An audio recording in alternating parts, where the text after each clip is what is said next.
In this world, there's two kinds of people, my friend. Those with loaded guns and those who dig. Broadcasting from a Montana wilderness fortress at the headwaters of the Missouri, this is Matt Christiansen Live.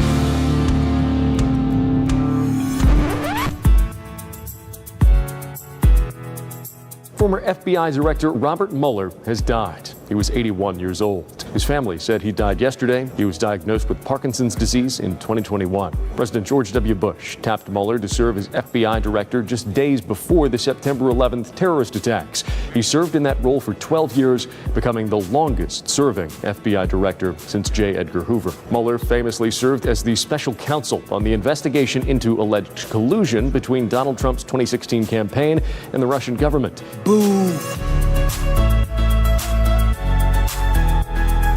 President Donald Trump reacted to Mueller's death on Truth Social. The president said, quote, "Good. I'm glad he's dead. Come on, man. He can no longer hurt innocent people." It's not clear what the president meant by innocent people. You are fake news. Who gives a crap? It's not against the law, ho, fuck you. Very fake news. Boy, that escalated quickly. I mean, that really got out of hand fast. It jumped up a notch. It did, didn't it? For the United States of America. All right, America, go to the YouTube right now. Skag free, whoever he is. Duct tape all over the place. It's a disgrace. All right, go. In 5, 4, 3. I can't do it. We'll do it live. Fuck it, we'll do it live. Hello and welcome to the show. This is Matt Christiansen Live, a proud duct tape production for Sunday, March 22nd, 2026. Thank you for tuning in. Sitting shotgun tonight in his usual Sunday role is highly regarded author Matt Palumbo. Welcome back. Good to be back. Great guest tonight. That highly regarded Matt Palumbo secured for us, actually. Ted Jones goes by the name Stateless Citizen, or perhaps the meme name Reasonable Black Man. His reasonableness is here this evening. The guy from the Telegrath report that we last week that we talked about got deported to the UK, understands exactly why, has a very reasonable take about it.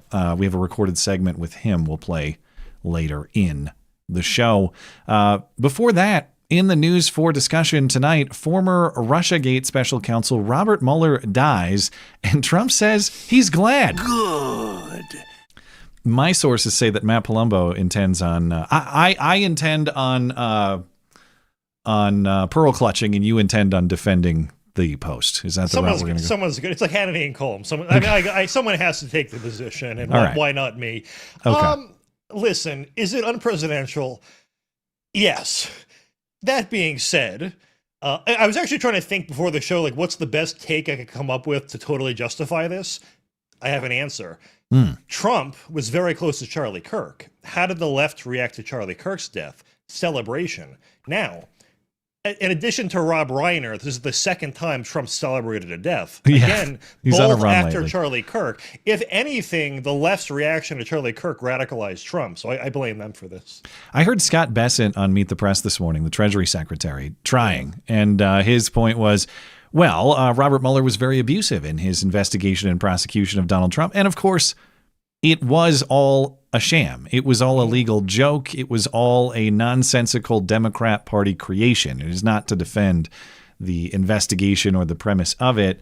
But Scott Bessent's point was, think of everything Trump has been through. We have to have empathy. Please have empathy. It's like, well, I mean, kind of, but like also the guy's dead, so maybe we should have empathy. Anyway. I'm being a little tongue-in-cheek here, but it is... When you see the pearl clutching and who it's coming from, you're immediately like, okay, well, shut up. Like, if you celebrate it, all the people who celebrated Charlie Kirk's death are pearl clutching. No. My sources say nobody celebrated Charlie Kirk's death. All they did was offer appropriately critical opinions and perspectives about Charlie Kirk's views. That's all they did. Nobody did the grave dancing. Yeah, of course. Revisionist history. All right, we'll get into that in a little bit. Sorry, do you have one more thought?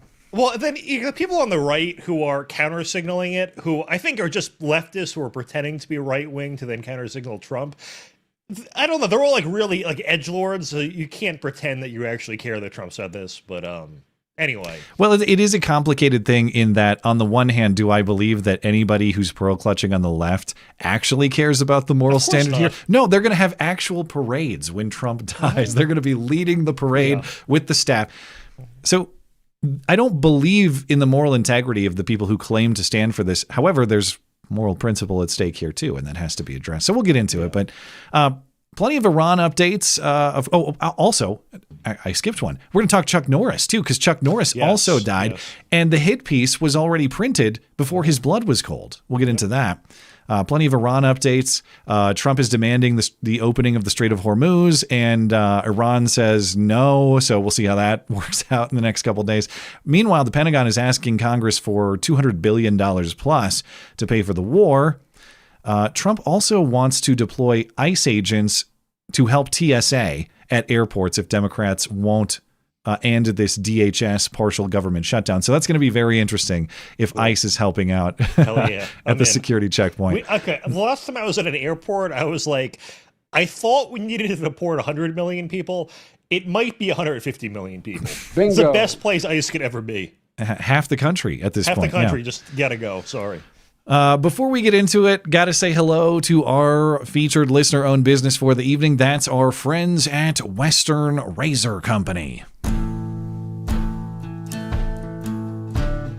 We know we're being lied to on a daily basis by our government, by corporate media, and by razor companies too. Think about it.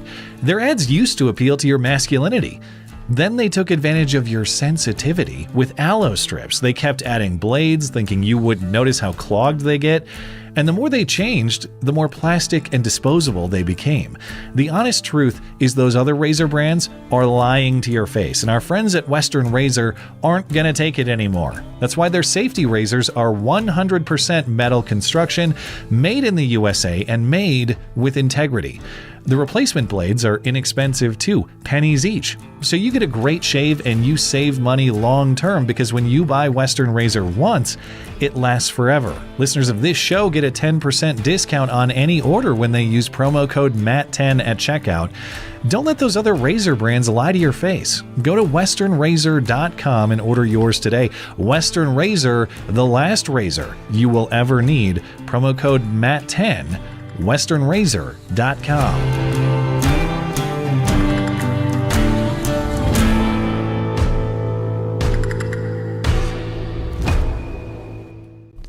Find all the information on all our special deals at mattchristiansenmedia.com/deals. Deals by listeners. For listeners. All right, let's get into Mueller time here. You know, I'll never forget being in Southern California around when I first met my wife back in 2018, and the Mueller investigation was underway. Of course, the report came out in 2019. Why am I going on this stupid personal tangent? Because I saw a guy at some kind of a botanical garden in the LA area unironically wearing a shirt that said, "It's Mueller time." Look at this man. People worshipped this guy at that point. You know, him and Avenatti. Yes, yeah, Avenatti. Who is now actually in jail. I would say that whatever your opinion of Robert Mueller, more honorable man than Michael Avenatti, I would for say sure. as much. You know, Robert Mueller, of course, for reasons we're going to discuss, politically controversial. All right, led an investigation that was probably bunk. However, took a bullet in Vietnam, did some honorable things too. But Robert Mueller died, I think, over the weekend here. Anyways, his family released a statement over the weekend that reads in part, "With deep sadness, we are sharing the news that Bob has passed away." They didn't give a cause of death, but Robert Mueller was diagnosed with Parkinson's 4 years ago, according to his family telling the New York Times.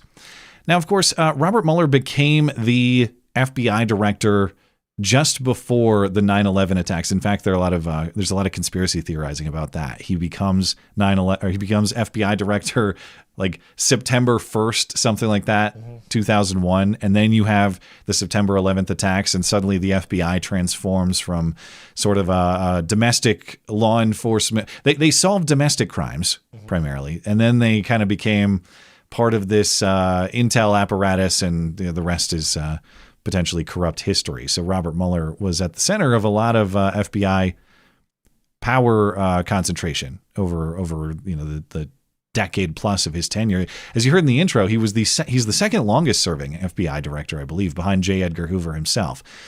Also, of course, later appointed to be special counsel to investigate claims of Russian interference on behalf of the Trump campaign during the 2016 election cycle. Didn't find any direct evidence of collusion with the Russian government.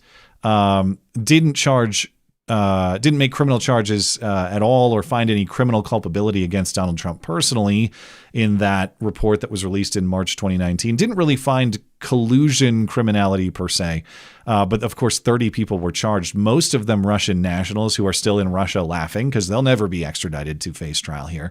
But there were 6 Trump people that were charged and convicted and or took guilty pleas, including Paul Manafort, Michael Flynn, and Roger Stone. So with all of that context, of course, Trump is no fan of Robert Mueller, understandably so from a political perspective, and Trump doesn't hold back. I actually thought the post was fake when it first came. I learned of Robert Mueller's death from the Trump post. I didn't see the news first. I thought the post was fake. It's real. Right after the family announces Robert Mueller's death, Trump goes to Truth Social, quote, "Robert Mueller just died. Good. I'm glad he's dead." Jeez. Holy. He can no longer hurt innocent people. Signed, President Donald J. Trump. He's lost my vote in 2028 over this. It's over. So yeah, I'm a 3-time Trump voter, but there'll be no 4th time. Yeah. Now, for all the critique of the post, Trump actually forgot my critique. I have moral problems. But my primary critique is he didn't punctuate it properly. All right, it is signed Donald J. Trump in all caps. He forgot the way he punctuates all of his important tweets. Thank you for your attention in this matter. I'm glad Robert Mueller is dead. Thank you for your attention in this matter. That was missing. Would have completed it. I guess he could have, if you were going to take the high road, I guess the way he could have put it would be like, phrased it as someone who led a witch hunt against me and then found no evidence or something. Maybe just try to spin it the other way and it'd be like, I got the last laugh or something. Yeah. But that would not be Trumpian, I guess. So well, let me pearl clutch, okay? And it's not just pearl clutching. On a serious note, okay, there are moral problems here. I don't like grave dancing about Charlie Kirk. I don't like grave dancing about Robert Mueller. I don't like grave dancing about people I like or people I don't like. I don't like grave dancing from Twitter randos. I don't like grave dancing from the president himself, and certainly beyond the moral problems. This is our country's highest office, so there's do we have a certain level of elevated behavior or standard we expect? Maybe that ship has sailed a long time ago, and it's foolish to say otherwise. But I do think the Charlie Kirk situation and this situation are slightly different for reasons I'll explain in a moment. Well, Charlie Kirk was actually good. So well, there is that. That's a big one. There is that. Yeah. It's not just that I don't like the grave dancing, as though I'm saying, according to my own personal standards, this is bad. The principle here: all life has value. The lives of friends, the lives of our enemies alike. So celebrating death is wrong. It's a bad thing to do. There are bad people, yes.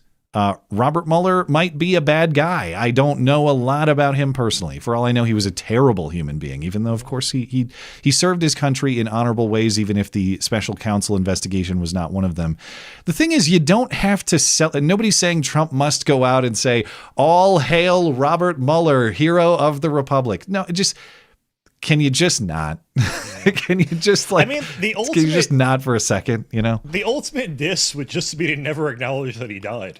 In a way, yes. Just say nothing. Yeah. I mean, I would say, I'm not pearl clutching. It's more of a personal thing. I think just celebrating the death of people is more bad for the soul. It's you're the main victim of it. I mean, the person's dead, and unless God is like, "Hey, FYI, here's what Trump's writing about you," you're probably not that aware of it up there in heaven or wherever he may be. But I just think it's unhealthy for the individual to think that way. Grave dancing is the art of ghouls, and let's not be ghouls about it. I'm not a fan of grave dancing for anybody. But I do want to say, too, I did have a serious point to make about the Charlie Kirk comparison. because that everybody is jumping to their sides on this. Oh, well, you guys celebrated Charlie Kirk's death. No, we didn't. Oh, you guys had a problem with Charlie Kirk's death celebration that we didn't do, but now you're okay with this. There is a slight difference, and this is not to say that one is okay and the other isn't, because again, I'm not a fan of the grave dancing in general. But the difference with Charlie Kirk and the grave dancing that happened, and yes, it did, no matter how much they're going to gaslight me into believing that it didn't. The case of Charlie Kirk, even beyond your statement about moral character, Matt, one was a cold-blooded murder and the other is a natural death of an old man. And again, I'm not saying that either should be celebrated. However, celebrating the cold-blooded murder of a young father is celebrating a crime against another person. That is another level of immorality. Robert Mueller was not victimized in the way that Charlie Kirk was victimized. And so celebrating his death is not the same thing from a moral perspective as celebrating the cold-blooded murder of Charlie Kirk. There is a distinction there, though, of course, I would like not to have the grave dancing happening in general. Yeah. And against Charlie Kirk, it was hundreds of thousands of people at a minimum. I mean, after his murder, if you wanted to go viral on social media, you just talk shit about Charlie Kirk's death. With Robert Mueller, it was literally just Trump. And a lot of his own people are saying, like, you know, maybe not the best optics here, to put it mildly. So, yeah, we're better people. And I've seen a lot of commentary to the effect of, well, these people would kill you in an instant and then celebrate when you are murdered. And correct. I'm not even disputing that point. I think a lot of them would. I think a lot of these people would kill people like us if they had a button to do it and be guaranteed to get away with it. The reason they don't murder is not because they have a moral opposition to murder. It's because they will potentially be punished if they do it. But this idea that, well, they would do these things to us, so we are at some level justified, or it's understandable if we engage in immoral behavior. Someone else's immorality does not justify your own immorality. Someone stealing does not justify you stealing. Someone else lying does not justify you lying. Moral standards exist for their own sake. They are given by God. They aren't optional. They aren't things we made up. They aren't tools for us to use or not use for our own purposes. You got to obey the world's moral order for its own sake and not just for your own convenience. But that's all I have. Thank you for considering my cuckery. Stop being such a pussy. You wanted to defend it? Well, the only exception to the rule of, like, you know, we don't want to become like the people we hate has to do with things like, or when it comes to government power. There's a great quote from Aaron McIntyre, who we had as a guest a few weeks ago, where he said, you know, the people who want to win are always going to beat the people who just want to be left alone. Because the people who just want to be left alone, well, the left loves using state power to basically persecute us, to advance their own interests. And we do sort of have to match that tit for tat to be competitive. So I think that's an exception. I prefer boob for Bob, first of all. We got to match it 1 for 1. But sorry, I think to mesh your point, this is a family-friendly show, of course. To mesh your point with my point, if you want adherence to moral truth and a country with a bunch of degenerates, you really cannot have the please leave me alone philosophy first and foremost. And it's a struggle with which I engage, because I desperately want to be left alone and for others to live virtuous moral lives to their great satisfaction. But you're right that when you live in a country full of degenerates, you have to pick one between, like, moral truth and leave me alone. Because you really do. It sucks. Like, whenever Trump wants, like, if Trump were to, weaponize the FBI against certain liberals who went after him, some people on our side will say, like, well, you know, when the left takes back power, well, then they're just going to do to us what we're doing to them. And the obvious response is, no, that's what's happening now. They did it to us, so now we have to do it back to them. So they're kind of getting the order wrong. Yeah. So, anyway. Well, I won't clutch any more pearls about my personal hero, Robert Mueller. Did you have any more thoughts you wanted to offer on it before we move on? His death is a national tragedy. Oh, okay. Yeah, I don't know. Nothing. Glad really, we've established a yeah. official show position here. Okay, also dead this week is actor and martial artist Chuck Norris, most famous for his role as Walker, Texas Ranger. And as one reaction in the MC Club Discord server said, Chuck didn't die. God invited him to learn his combat skills. Bingo. Chuck Norris was 86. Cause of death, likewise unknown. He had some kind of sudden medical emergency, according to his family. He was hospitalized in Hawaii earlier this week, and that's where he died on Friday. And of course, speaking of the grave dancing, the hit piece was immediate from William Earl over at Variety. Now, I'm going to give you a quiz. Do you know what this author looks like? Against my will, I do, yeah. Okay, so you already checked it out. I was going to give you a quiz. He's a handsome devil. To see if you could describe him before even seeing him. But from William Earl at Variety, headline Friday, quote, Chuck Norris was a great action star, but politics may overshadow his legacy. The story actually has very little reference to Chuck's personal politics. The author says toward the bottom, he's a big fan of Chuck Norris, loved his movies, loved his TV shows, but, quote, there's no denying that his roles were part of a body of work used to show American strength, might, and the pernicious attraction of taking the law into one's own hands, something that seems less fun in a year in which our country is funneling money into bombing Iran and ICE agents are acting like one-man militias. I haven't seen a one-man ICE militia. I don't know what he means. I've seen many ICE agents working together. I don't even know what he means by that. Rittenhouse is back. Yeah.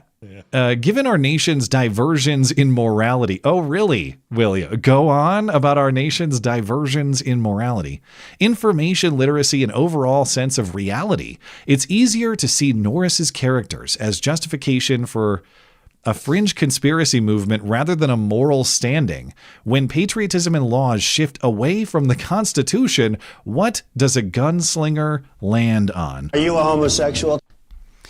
Now, was that from The Apprentice? Yeah, we were playing. I think I've seen that episode. We were playing that one on Wednesday because that was Trump's reaction to learning that the Ayatollah is gay. Are you a homosexual? Okay. Now, first of all, William, show me one person who took serious philosophical wisdom from Walker, Texas Ranger, or any of Chuck Norris's movies or productions at all. But even if they did, yes, William, traditional masculinity is good. You potentially should try it sometime. God. Look at this fat. That's his Twitter picture. I didn't have to dig that up. You just go to his Twitter page, and that's his featured. That's the picture. best photo of him. Yeah, that's the best one ever taken. You're right. Damn. Now, someone had pointed out that the fact that no one has tried to cancel Chuck Norris until after he's dead is itself like a Chuck Norris joke. Reading my mind. Oh, man. okay. Sorry. I saw that right before the show. Yeah. Yeah, that was Seamus at Freedom Tunes. Exactly That's right. So good. That why didn't you have the courage as a Chuck Norris fan, William, to call him out while he was still with us? Now, if an 86-year-old Chuck Norris with potential health conditions had to fight this guy, I know I'm betting Chuck. I'm betting Chuck. I don't care what his condition is. Yeah. Yeah. Now, as far as his politics, I guess I didn't realize Chuck Norris was as politically outspoken as he apparently was. However, again, in that Variety piece, it's not like it's listing a whole host of his political action. He did endorse Donald Trump in 2016. He also wrote opinion pieces supporting Trump in 2020 and 2024. So the politics have been there. I guess I just haven't seen them very often. He did a campaign ad he endorsed Mike Huckabee back in I think 2008 and they did a whole campaign ad of Chuck Norris jokes of him and Mike Huckabee that was pretty funny. So he's done some politicking in his elder years. But in 2014, Chuck explained why he left the Democrat Party and became Republican. He used to be a Democrat, in fact. Why are you a conservative, sir? Well, I used to be a Democrat, but unfortunately the Democrats went too far to the left, and the Republicans moved into their position that the Democrats were 40 years ago. See, and so what the Democrats believed 40 years ago, the Republicans believe today. And so I realized that I had to go to a Republican because the Democrats just got too far off the trail. They just got completely off the trail and lost all reality of what America stood for. And so I realized that Republicans at this point in time are more focused on what is best for America than what the Democrats are. I'm just a Democrat from 1960. Pretty much, yeah. Of course, the insanity has only gone crazier in the decade plus since. Again, that was 2014. That wasn't like last year. Yeah. And the data backs it up. I'm sorry if I'm cutting you off, but Pew has done like scored ideologically, and you look at like immigration, and the left has gone radically far to the left, while the right is basically where it's always been. So like I don't know if I buy his characterization of, or I don't, that the Republicans are what the Democrats were 40 years ago. The Republicans have been pretty stable. It's the left has just gone so far left that it makes everything. Yeah, maybe his argument is that the Democrat Party used to be closer to what the Republicans currently are. But they were like this, and now it's that. So in relative terms, yes. But I'll sorry for cutting you off. Go ahead. Well, thank you for acknowledging my authority. I appreciate that. All right. Trump responded to the news outside of the White House on Friday. The audio is terrible. You often get these bad audio clips when it's out right next to Air Force One or Marine One or whatever they're flying in. But Trump said Chuck was a great guy and nobody wanted to fight him. Certainly not William. He's a great guy. He was a really good, tough cookie. You didn't want to fight him. I think he's a tough, great guy, and he's a great supporter. Wow, that's too bad. So a great American and a life well lived. So like dodgeball, we say thank you, Chuck Norris. Final judge. Thumbs up, average Joes can play. Thank you, Chuck Norris. Thank you, Peter. That is a movie I've seen before. It's been a long time. It is a good movie. Nobody makes me bleed my own blood. Yeah. Okay. Any Chuck Norris thoughts before we move on? I was thinking about having a bunch of Chuck Norris jokes, but I figure they've probably all been made a million times before. So, well, they will live on. I'm sure we'll revisit them. Oh, I will say, the one thing I did like about the reaction to his passing was we kind of went back 20 years in terms of internet culture, in terms of all the jokes being made and all the posts, and it was kind of fun to relive, the peak of comedy from 2005 and 6, back when I was in middle school and all that. Yeah. All right. Well, Trump had another moment this week. I'm sure you saw this one. This was so good. Okay. Trump met with the Japanese prime minister. Her name is Sanai Takaichi, I believe is how you say it. This was at the White House. The two were discussing how Trump told nobody about the incoming Iran strike, including Japan. And he did this, of course, to maintain the element of surprise, just like Japan did with Pearl Harbor. We went in very hard, and we didn't tell anybody about it because we wanted surprise. Who knows better about surprise than Japan? Okay? Why didn't you tell me about Pearl Harbor? Okay? Right? He's asking me, no, you believe in surprise, I think much more so than us. And we had to surprise him, and we did. There was a Japanese reporter, by the way. Got him. But, the one who asked the question was Japanese. He was asking, why didn't you tell us ahead of time about Iran? That was the context leading up to it. But I feel like it's one of the top 10 funniest things Trump has said, and the room did not appreciate it as much. Well, it sounds like it was a mixed reaction. You can hear some laughter. You can hear some like, ooh. Yeah, it's just crazy that we're, time heals all wounds to the fact that we're talking about Pearl Harbor like it was a prank they pulled on us. Well, I know you saw this because I saw you replying to it. Thankfully, this was so dumb. Thankfully, CNN's Jake Tapper is correcting the record. Actually, Jake Tapper says, she didn't inform Donald Trump about Pearl Harbor because She wasn't born until 1961, some 20 years after Pearl Harbor. So how could she have given him a warning about the incoming bombing? Great point, Jake. Thank you. Great point. Was Trump even born yet? He couldn't have been, no? 41's got to be pretty close, does it not? He's got to be right around there. Trump was born in 46. Yeah, so yeah, it was he after. wouldn't have even gotten the message. Yeah. Nothing could have been done. And also, the reporter is the one who asked the question that he was responding to, so he's probably even younger. Yeah. Anyway, this is a retarded tweet, is my point.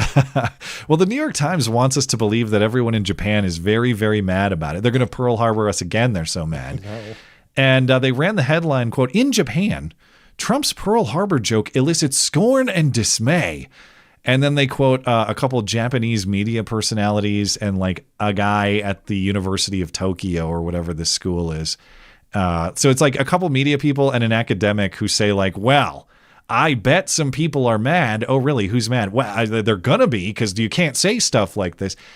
They didn't really have any example of anyone in Japan being mad in any consequential way. In fact, the prime minister herself is quoted later in the story, and she took a lot of criticism for not standing up to Trump. But it says in the New York Times coverage here itself, quoted, this was later at a dinner. They had their press event and they had a dinner event. And she said to Trump at the dinner, quote, "I firmly believe that it is only you, Donald, who can achieve peace across this world." So she couldn't have been that pissed off. Just like the Robert Mueller post, Donald Trump should have taken this joke further. He should have said, "Thank you. I appreciate that. I don't want to have to Nagasaki you again." Boo. I just like how the framing of the reporting that joking about Pearl Harbor is worse than the actual war crime itself. Like, they're the ones who did it. Why? Like, they should, you know. We are allowed to say fuck off about Pearl Harbor. Correct. And in fairness, though, we did make them fuck off pretty good about Pearl Harbor. Yeah, we kind of got the last laugh there, but all is well now. All right. We also have Iran updates.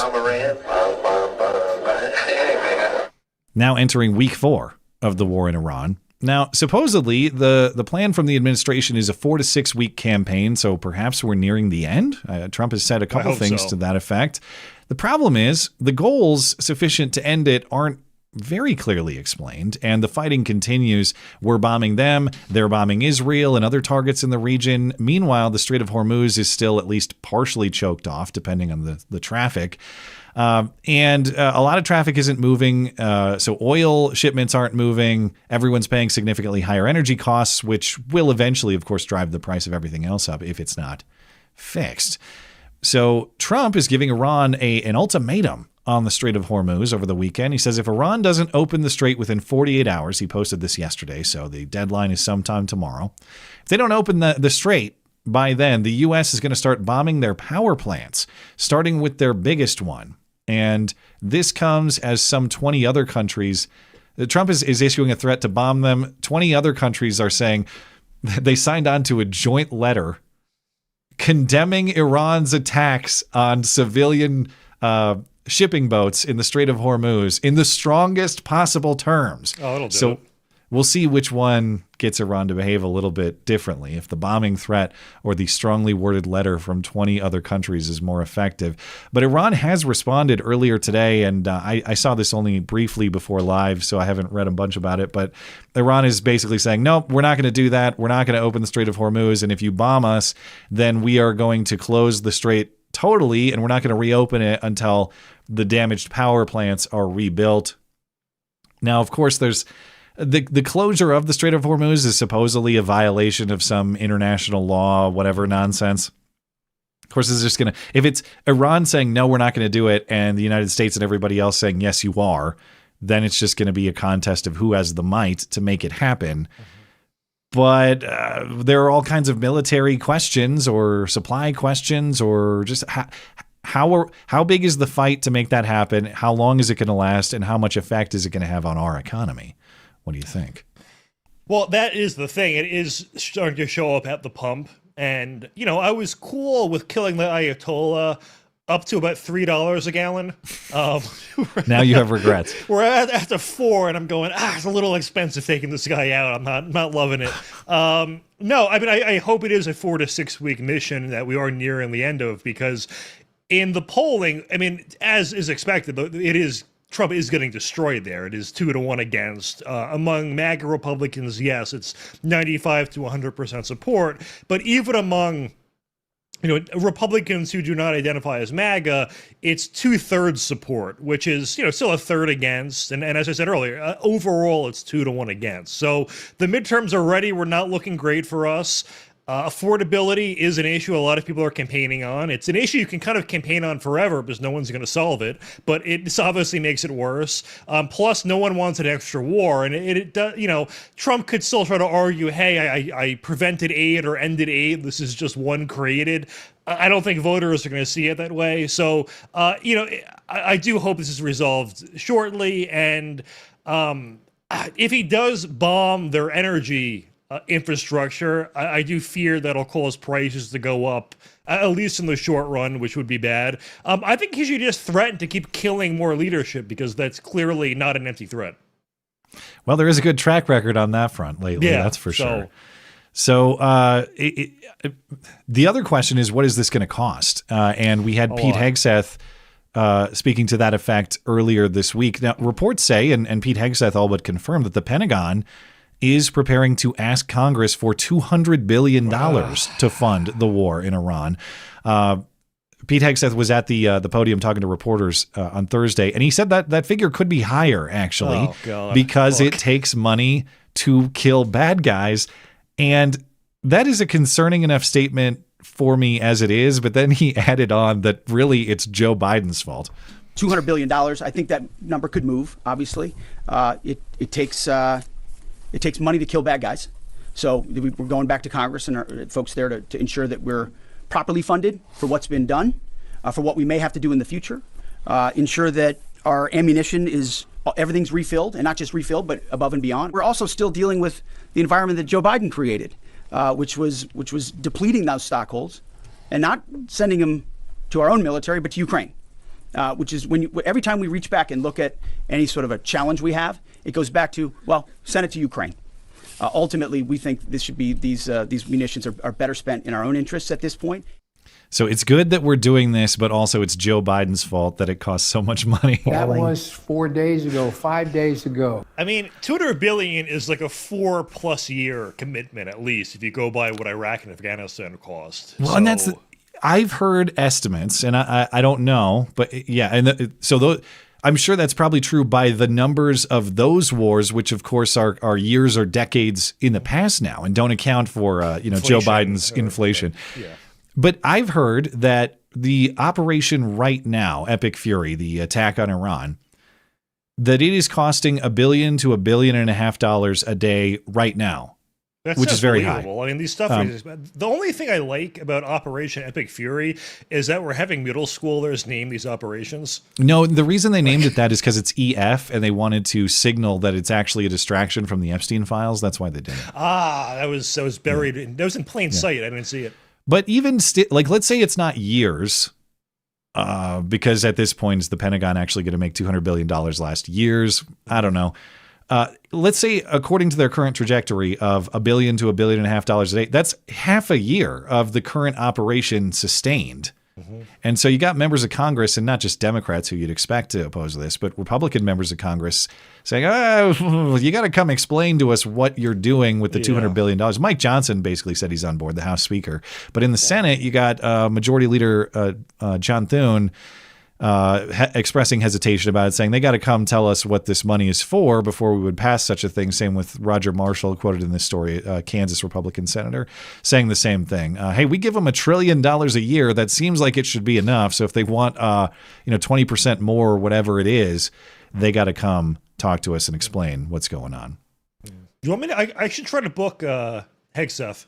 We'll ask. Hey, we can ask. He follows me. He follows me on Twitter, and I've DM'd with him a few times before. So he reads what I say. You knew him during his Fox days, or what? So I used in 2023. I was on Fox like once or twice a week, and they're playing it in every like possible room in the whole building. So every other person on Fox, whenever you're on TV, sees you. So he would see me there, and he knew me from there. So I've talked to him a few times, like on DM and all that. But let's try to get him on the show. Right, let's see if Pete has the time to stop by. Let's see if we can talk him down to like 150 or $100 billion instead.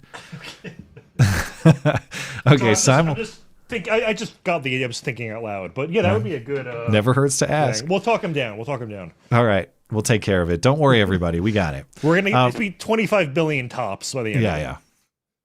We got to get our cut too for our serve. We got to get our Somali. I want like a daycare 1% fee on the savings from 200 billion. Yeah. Simultaneously, the partial government shutdown continues. TSA agents continue to work unpaid. A lot of them are just quitting. They're leaving the job because of that. And airports are getting crazy, my sources say. I haven't experienced it. You were traveling recently. Were the airports out of control, or was it okay? I mean, by Newark, New Jersey standards, it was okay.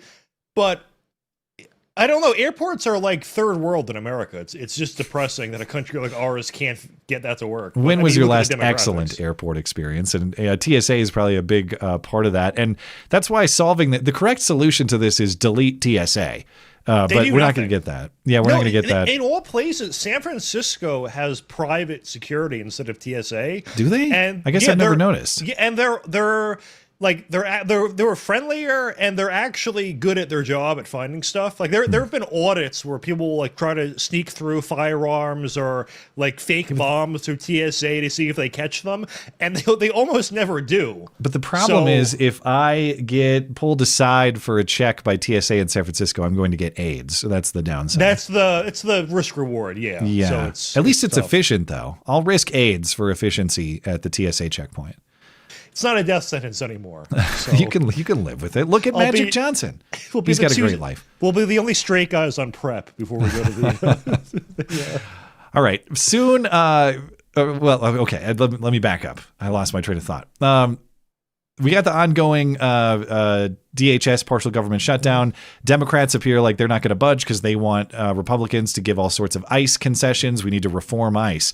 Some of which I think are great, like body cams on ICE agents. Yes, please. Yes, others, they want them unmasked. They want all sorts of restrictions on them. So we have this ongoing battle. Now Trump is proposing to resolve that by deploying ICE agents to help TSA agents at the airport. So when you get pulled, you're actually not going to get AIDS when they pull you aside to check you. You're going to get gunned down like Alex Preddy. They're just going to put one in the back of your head if they suspect you. God willing. But it's brilliant too, because you can double over an immigration enforcement as well. Because I don't know, like, listen, I can't prove it, but just by what I've seen at the airports, I feel like 90% of people are probably in some sort of deportable zone. So I think it's efficient. Yeah, well, you might not be wrong about that, but I thought Matt Walsh had a good tweet about this morning.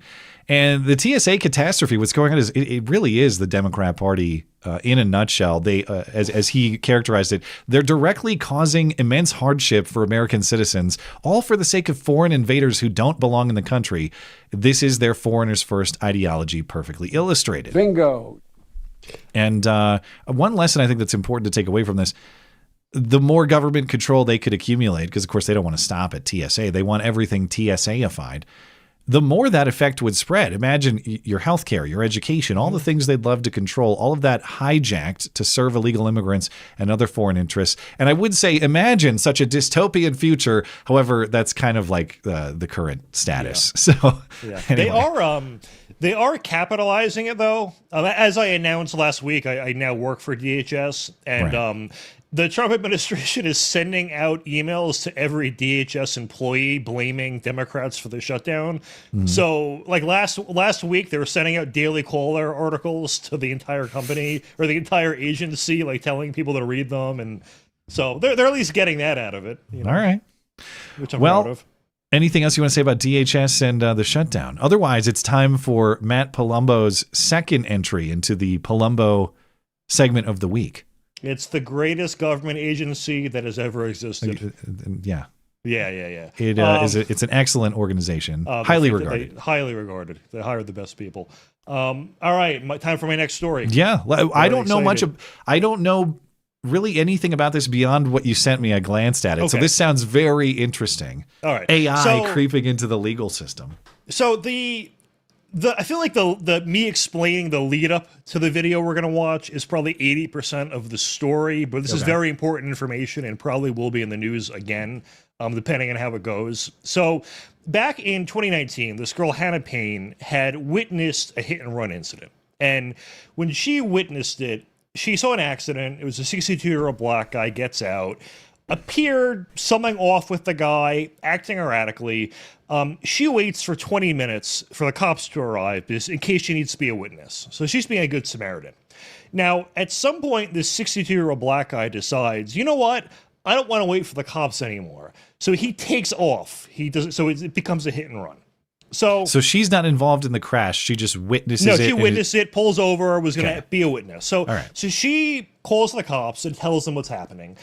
The framing is sort of unclear, where the operator tells her go get his license plate, and then later tells her like don't chase after the guy. So she kind of got contradictory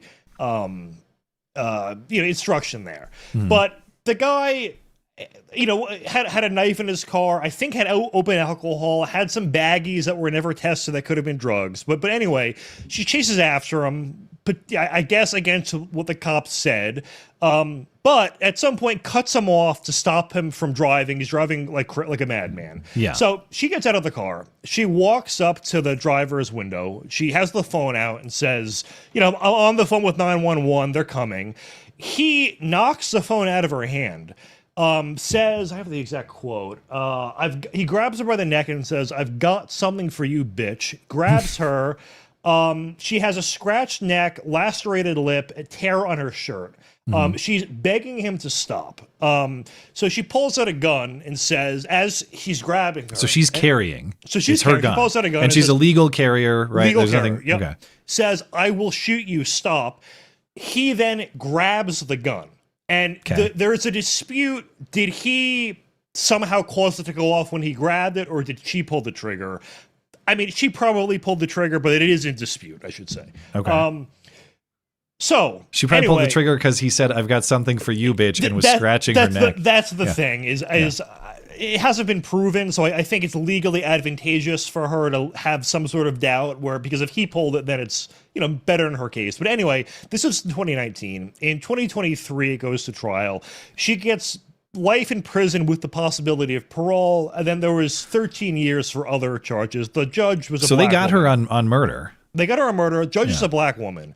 But the guy the guy died. Guy died, yeah. Okay, so it's murder. It's not an attempted thing. Yeah, okay. So the thing was, though, she is now offered that her lawyers were ineffective because, the argument of the state was this was not a lawful citizen's arrest because she was told not to pursue the guy. However, if it's a lawful citizen's arrest, it's a lawful citizen's arrest. And also there was contradictory commands, it seemed, from the cops. But also there was a law where if you believe, or if there was a law that she was arguing could have been, or defense that could have been invoked, where if you are acting to prevent future harm, it would be justified. And if you just witnessed someone who appeared to be intoxicated or off in some way commit a hit and run and then continue driving, her lawyers argued, or her new lawyers that are appealing this are arguing, yeah, that's totally justified. So anyway, her conviction was based on, from my looking at it briefly, they're saying that she committed some kind of what would the term be, like kidnapping or it's false imprisonment against this guy. Yes, that's it. It's Ahmaud Arbery Part 2, basically. Okay, although I think Ahmaud Arbery actually happened after this, but it's the same kind of thing there. Yes, but similar fact pattern. Yeah. So anyway, except the difference here is Ahmaud Arbery was disputed whether he was stealing in that neighborhood or not. This guy clearly committed a crime and then fled the scene. And then attacked a woman who was carrying a gun. Yes. So now she has two new lawyers, or two that I saw the names of. She might be more, but she's appealing this based on the fact that all of her legal justifications for what she did were not explained to the jury. Mm-hmm. And so the clip you're about to play, it's not this video, but you know which one. It's before the Georgia Supreme Court. And the state was arguing to dismiss her request for a new trial. And that document just has Hannah Payne's lawyers arguing in defense. Yeah, this is her appellate's brief. And it basically just says what I just said. Yeah. But in their denial of her request for a new trial, turns out there was a few more legal errors of their own, and it's almost painful to watch, but it's hilarious. So if now I'm going to listen closely to hear if I hear any chirps when this lawyer is speaking with the judge here. So before you sit down, there's one more thing I need to ask you about, unfortunately. In reviewing the trial court's order denying the motion for new trial, there are at least 5 citations to cases that don't exist, and there's at least 5 more citations to cases that do not support the proposition for which they're cited, including 3 quotations that don't exist.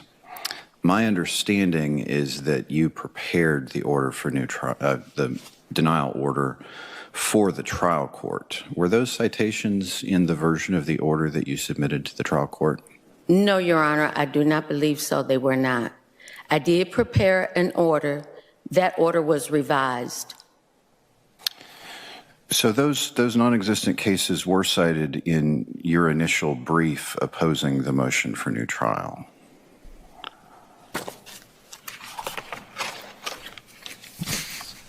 She's digging.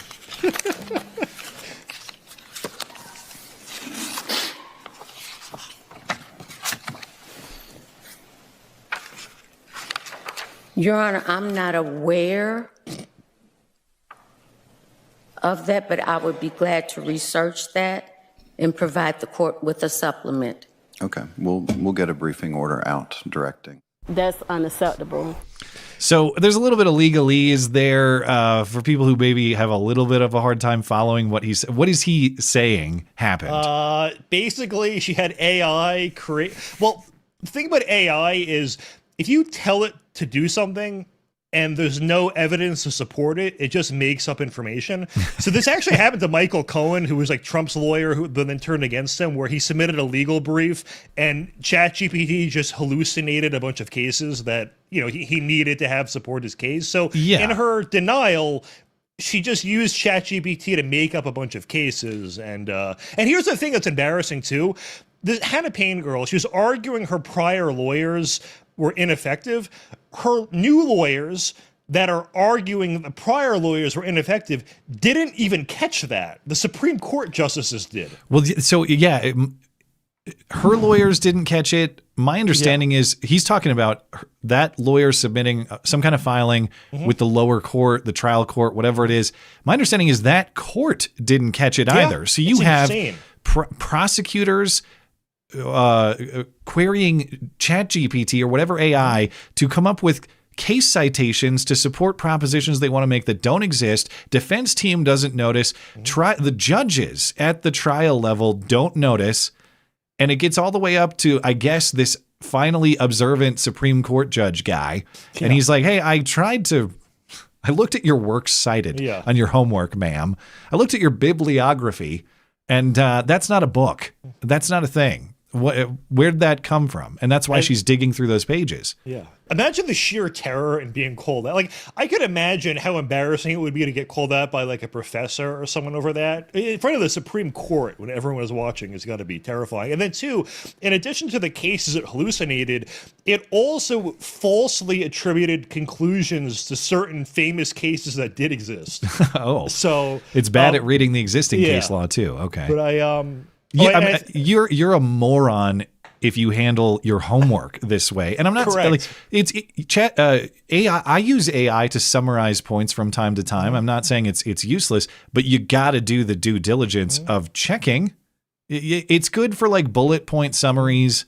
It is not good for legal filings. AI is good for research if you tell it, hey, I want to learn about this topic. Can you, make me a bibliography with 20 sources, and then you read them yourself. But if you ask it to do an essay, it will make up a lot of stuff. But I guess to close the story out, and I think that's what the last tweet you had up was, the Supreme Court has given the state 10 days to explain how those fake citations ended up in the brief. So good luck Hopefully with that. Someone's cooking up something good on that front. I don't know how you do that. Now, I saw enough of this story to realize what was going on here, and there's using AI to write legal briefs and how far this has gone. So I thought, is this the first time? Is this a standard practice? I found at least one other case from Georgia last year. Could you believe this? According to reporting from Atlanta last July, 2025, for the first time ever in Georgia appeals court history, a lawyer is being fined for apparent use of AI. It's generally the same thing, that you had a lawyer use AI to do her writing for a legal brief. She got caught on it. And the Georgia Court of Appeals, it says in here, found attorney Diana Lynch may have used AI when she repeatedly cited made up and misused cases. And so I thought, well, fine. Like, you need to be disbarred. You need to be banned from the practice of law if you're caught doing this. I couldn't find any evidence to say that she was, but I found her family law. It was some kind of divorce court proceeding or divorce case that they were handling. So her name was Diana Lynch, and she had a law firm in the Atlanta area called something like Lynch Law Group or something. But I found the website, and it's no longer online. So it's been taken off. So I guess if you use AI to submit legal briefs in Georgia, perhaps there are consequences. So that's at least good to see. It's not just a fine situation. There were professional consequences for that person. All right. Before the top of the hour, I got to talk a little bit of this Bachelorette cancellation. Oh, this is a great story. This is, I mean, the video itself is crazy, but the decision making on the part of ABC executives is also crazy. And normally I wouldn't get this deep into like pop culture stuff, but I think there are important legal and political pieces about this story. So if you didn't see this week, ABC abruptly canceled the upcoming season of The Bachelorette. It was set to debut tonight, maybe right now. I don't know what time it's supposed to be on. Instead, they're going to have an American Idol rerun. And this season of The Bachelorette was set to feature this woman, Taylor Frankie Paul. And she was going to be the Bachelorette. And she apparently is a TikTok star and stars on a show called The Secret Lives of Mormon Wives. And I'm not clear how she's a Mormon wife who's also a bachelorette. But then I watched the video and I figure like whatever her past relationships are, they've probably fallen apart. And that's why she's a bachelorette. So this week through TMZ, video emerged of this woman, Taylor Frankie Paul, attacking her then boyfriend, Dakota Mortensen, in 2023 with her then 5-year-old daughter present and watching. Yeah, look at you. Look. Yeah, look. This is called physical abuse. It's not okay. Holy It's okay. I don't give a Let me go. It's the chunking of the bar stools of the chairs. Dude, that's completely leave me insane. alone. You could do damage with that. Oh my gosh. Your daughter is right here. That's really bad. Oh my gosh. Oh my. You're You no, did no, you. Stop throwing stuff and help your daughter. Help your daughter. Stop screaming at me. Jeez. Now, you hear a child crying there, and if this reporting is correct, the child was hit by one of those stools. Police responded. They were called. In the police report, 2 pieces of metal furniture hurled at him. Cops noted that the girl had a goose egg or a bump on her head. So somehow the furniture hit the girl. Now we know that she pleaded guilty to felony aggravated assault against this guy, Dakota Mortensen. She pleaded guilty in August, and she was on probation. And still, ABC spent tens of millions of dollars. They're saying it cost them a couple $1 million an episode to produce.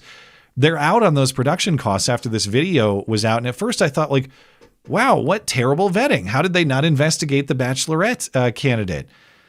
But it seems impossible that they didn't, because this was all public information. They had knowledge. The only difference is that the video came out from TMZ. And so now that the video created bad optics, now they pull the plug. You want to know what's even crazier? So you had mentioned she had a show called Secret Lives of Mormon Wives. Mm-hmm. And when I was doing my research ahead of this, I thought like, well, That doesn't really sound very Mormon to me. So I look, what is this woman about? So I looked up the Wikipedia page, and I'm reading the description of the first season. Mm-hmm. The first episode is about her drunkenly assaulting her ex-husband or her boy, whoever that was, and getting arrested. So that was the premise of the first episode. This is part of the show. This was the first episode, was that. Okay, so it's not a vetting, it's that they didn't care. They And just the didn't thing care. is, the thing that's amazing that they did, first of all, the moral implications of not caring that you have a violent attacker as the feature of your show is one thing. But I also think there's a lot to say about feminism, women's power. If this is a man who engaged in the exact same behavior and it is known that he did this, in fact, it's featured in a show that he did previously, as you're saying, which I didn't even know until now. Is there any chance that guy's going to be the Bachelor? Zero. No. None. And yet this woman can be on probation after having pled guilty to a felony assault charge. And they think everyone's going to be fine with that until they see the video, and then the video is just too much. So I don't know who's going to get fired at ABC, but this is a massive moral problem. It's a massive business problem for ABC to lose tens of millions of dollars to this nonsense. Also, this woman's 31 years old. Yeah. A little rough. She's not ugly, but can you imagine, like, anyone competing over this? I don't know. Well, tell me how you think she compares to the alternative, because ABC isn't totally screwed. They do have an option to save the show. My sources say that Secretary of State Marco Rubio has agreed to step in as a substitute bachelorette for Taylor Frankie Paul. He will do this sometime in between his official duties as president of Venezuela and supreme leader of Iran. Now, Trump said in response, would. So what is your preference? Taylor Frankie Paul, or this is thick Latina Marco Rubio? Though I got to say, not bad. Not bad, Marco. As always, my answer is my wife. No, your wife is the most beautiful woman in the world. Well played. You've learned your lesson. Okay, we are going to get to some Super Chat. Then we're going to get to our guest for the evening. But before we do, hey, have you considered joining the MC Club? Well, you should. And here's why. Hey, if you enjoy the show, please consider supporting the show by becoming a member of the MC Club. For as little as $1 a month, you will enjoy a series of exclusive perks, including ad-free videos and podcasts, video calls, and a community Discord server with me and other listeners, loot box giveaways with channel merchandise, your name in the credit roll after videos and streams, and much more. But most importantly, you will help keep the duct tape production alive and independent from all those sinister forces of control. Join the MC Club at mattchristiansenmedia.com/support. Linked in the description.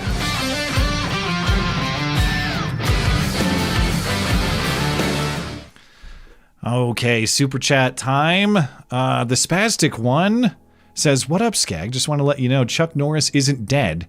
He heard that God needed help in the war against evil and said, I got your back. Now he is referred to as Archangel Chuck, demoting Michael to just a regular angel. I wrote that. God bless you. Well, thanks for supporting the show. I am not going to be niggardly. The guy was very generous, too, I saw. Indeed. He was not N-wordly at all. And we appreciate that. Thank you. I'm glad you clarified I wrote that, because otherwise I'd think you're like a lawyer in Georgia and you use ChatGPT or something. Thanks for your support for the show. Tortuga. Chuck Norris didn't die. He just stopped oxygen from attacking his lungs. You know the jokes are gonna come in through the chat regardless. Thank you, Tortuga. Long Dong John. I cannot believe Donald Trump didn't show proper respect for a guy who tried to destroy his life and successfully did destroy several others' lives over a bunch of made-up bullshit coordinated by his political opponents. What a lunatic, right? Now, I agree. Like that's why I say you don't have to. Nobody has to cheerlead Robert Mueller. However, I mean, it is a moment of American history, though. I don't think. Now, obviously, I don't know how you would do this in pre-Twitter history.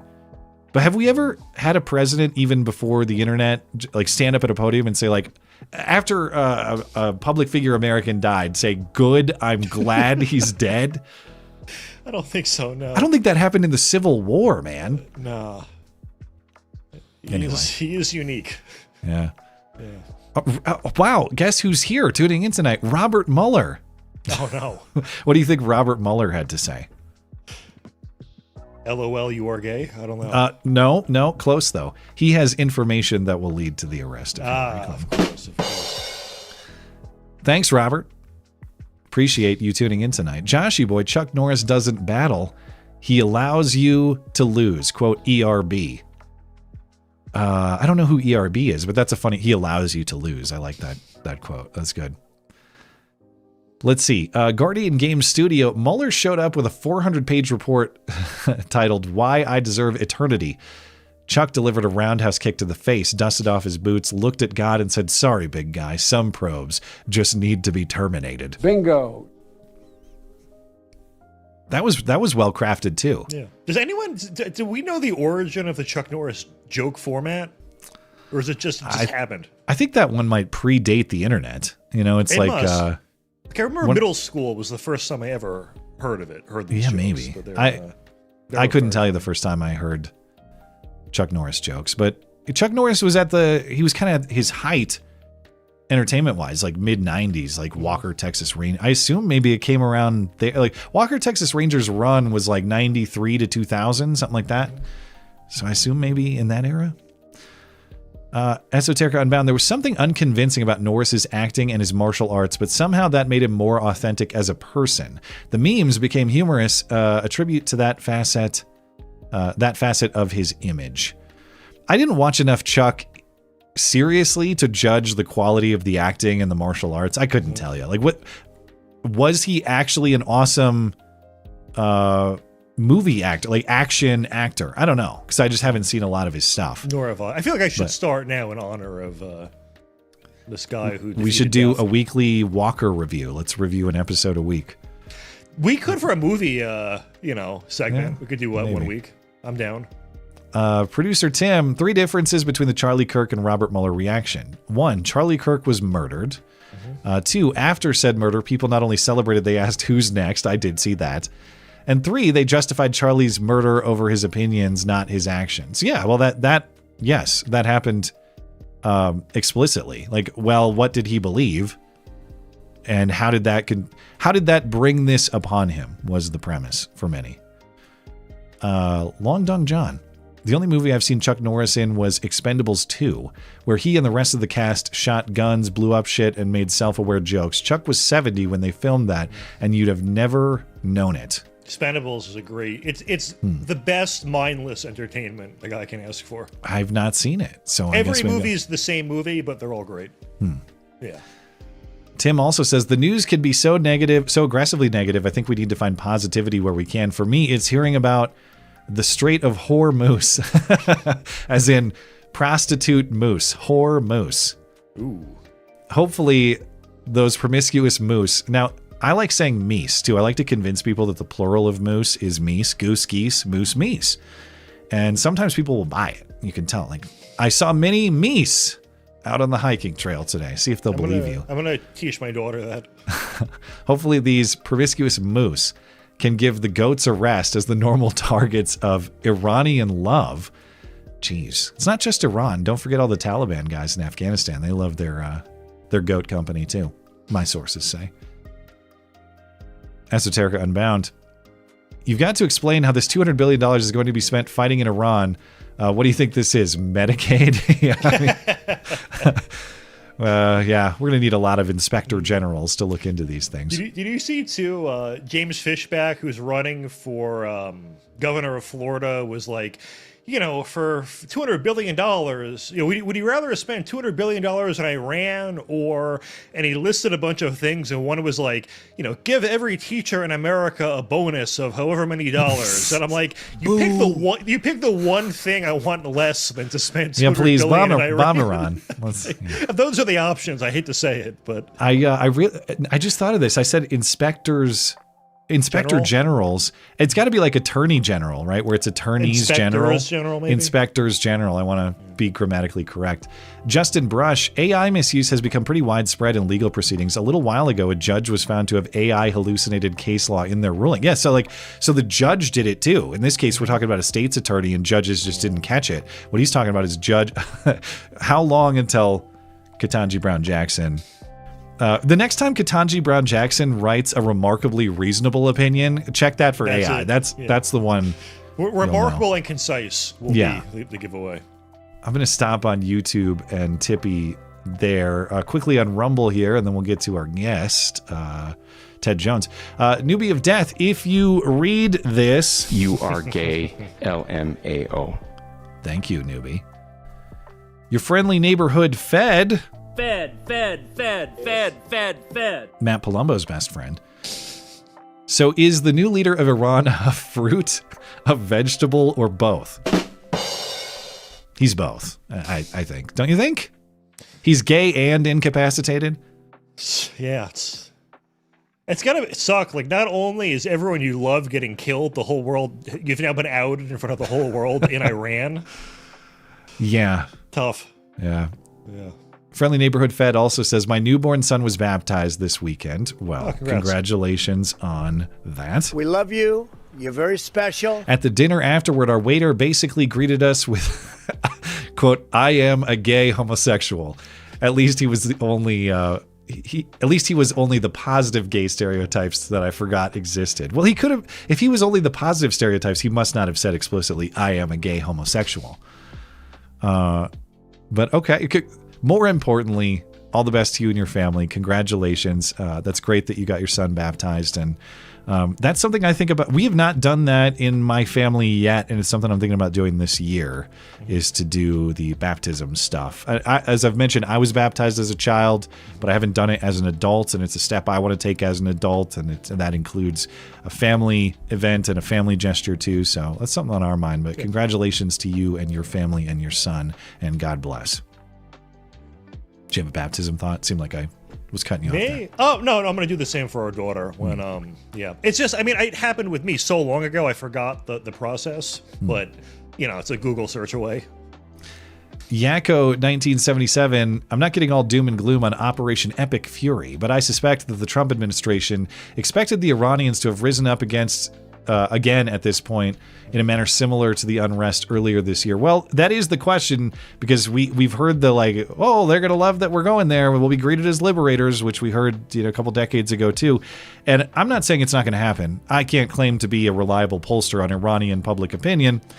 The best I can say for encouragement is if I'm an Iranian resistance person who hates the government there, wants to see it toppled and something new installed, and I intend on even taking up arms or joining a militia to pursue that effect, I'm going to wait until all the bombing is done, because I don't want to get caught up in it, and I want the enemy as weak as possible before we make those moves. So I'm hoping the people who are serious about this, to the extent they exist and they're planning this, that they're just waiting once the bombing campaign is done, because that's sensible. I hope that's what's happening. Yeah, me too. I mean, I do think that the Iranian public is far more pro-West than, the Iraqis ever were. I don't think they were at all. And Afghanistan isn't even like a real country. It's just a bunch of tribes that have nothing in common with each other. There's no national unity. Oh, they have things in common. Their love of goats. Well, besides that, but you know what I mean. But yeah, I mean, it is disappointing. I did think that we would have saw some kind of uprising among those people, but yeah, you're right. They're probably waiting for the bombing to stop or go turn down a little bit. I'll have to just circle back with you. We will end our super chat there. We'll come back to your super chat at the end of the stream. Appreciate you guys supporting the show.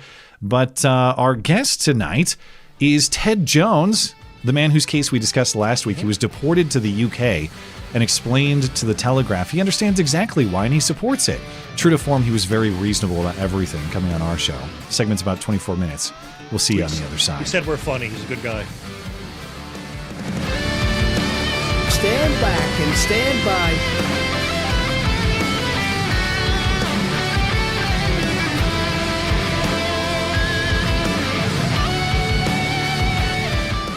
In the summer or early autumn of last year, I was arrested, detained, and deported by Immigrations and Customs Enforcement in Chicago. Despite his deportation, he does still support Trump's immigration policies.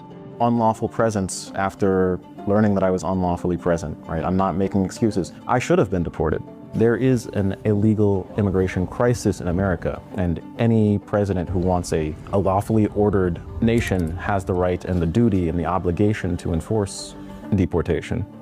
And yet, with what just happened in Minnesota, you saw these leftist agitators that were impeding law enforcement. They were obstructing the enforcement of the law in attempts to detain and deport illegal immigrants, especially criminal illegal immigrants. And what Trump did is he pulled the Department of Homeland Security out of Minnesota. I think, if anything, if he were being consistent with his policies, he should have brought in the National Guard and doubled down.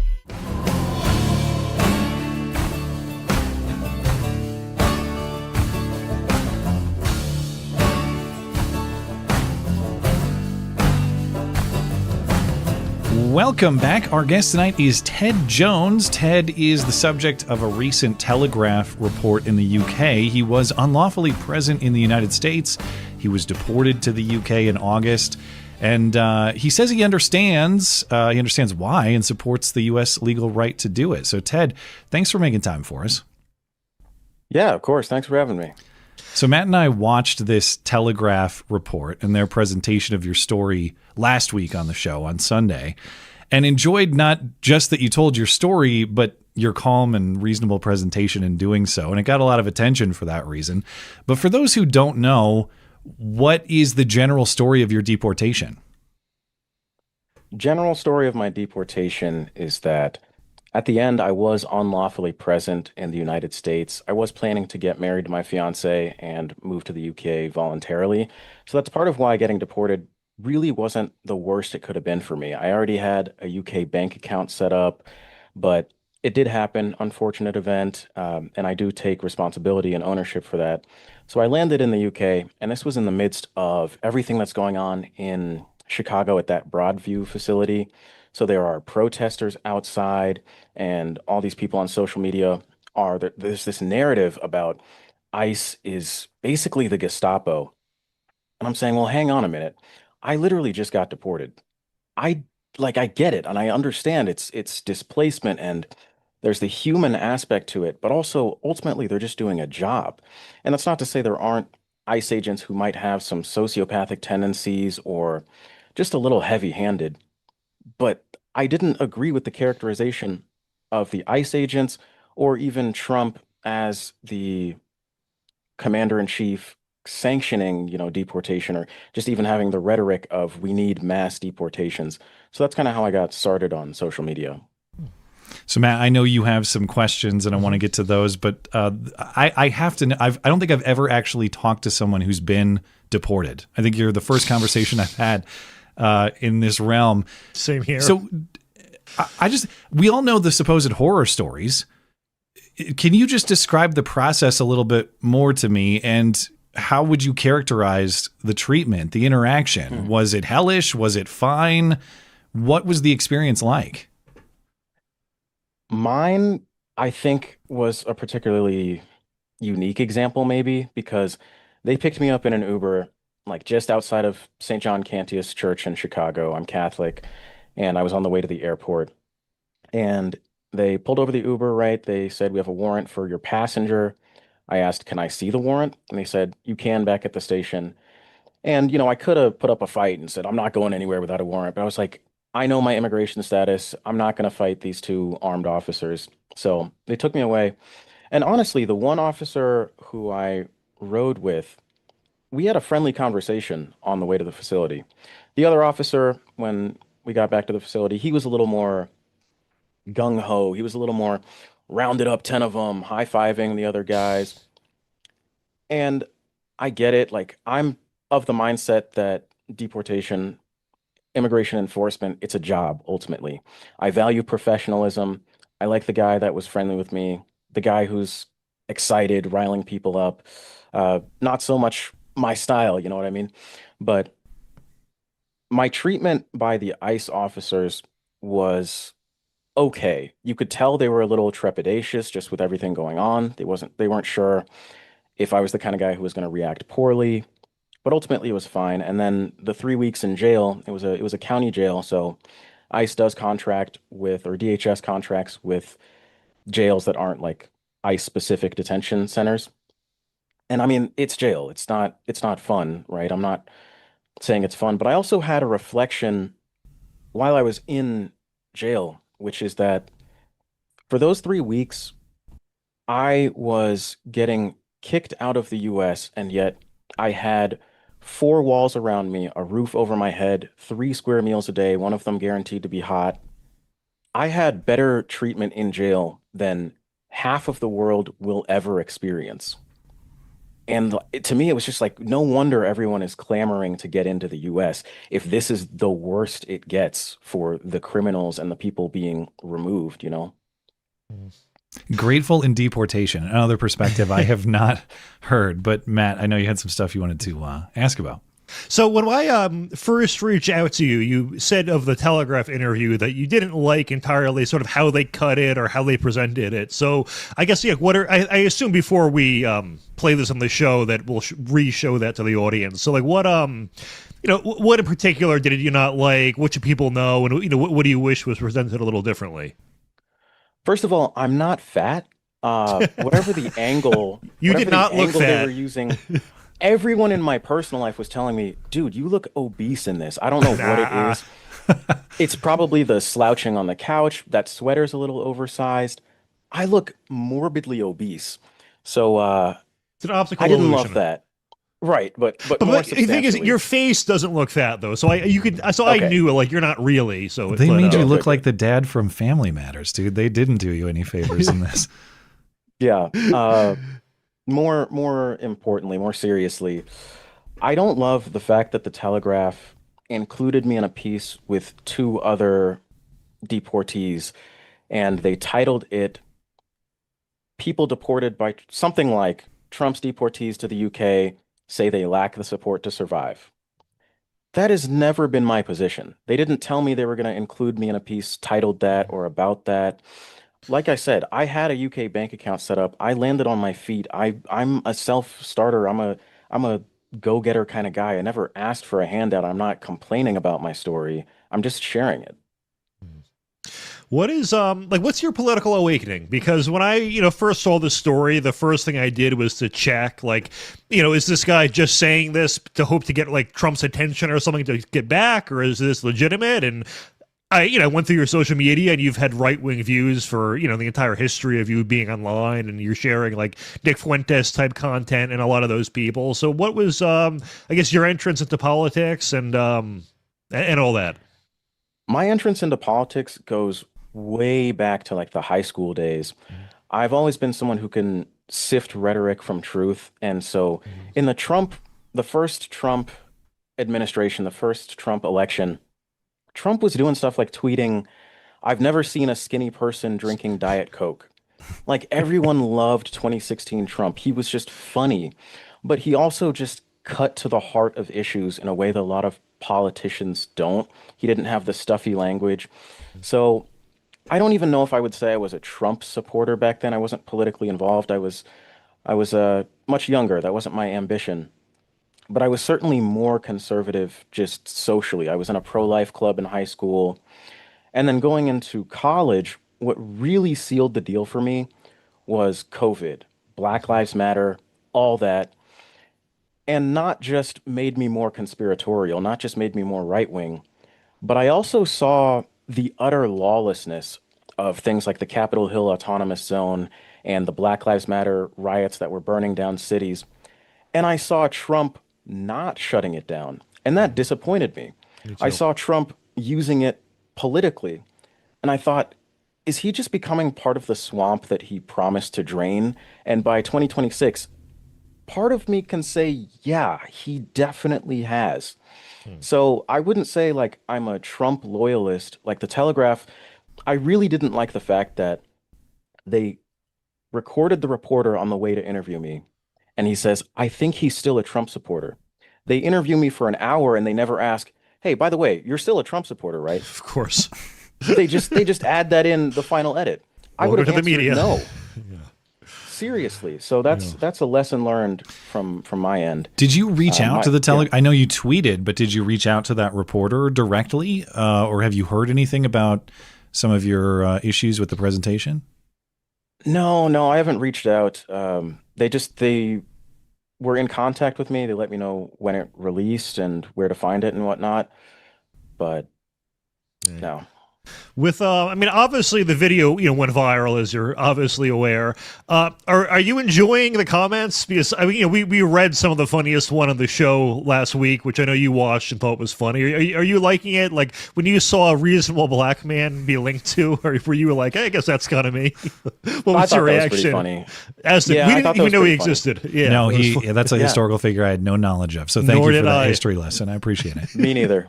Me neither. So we're all learning. Yeah, a lot of the comments were pretty funny.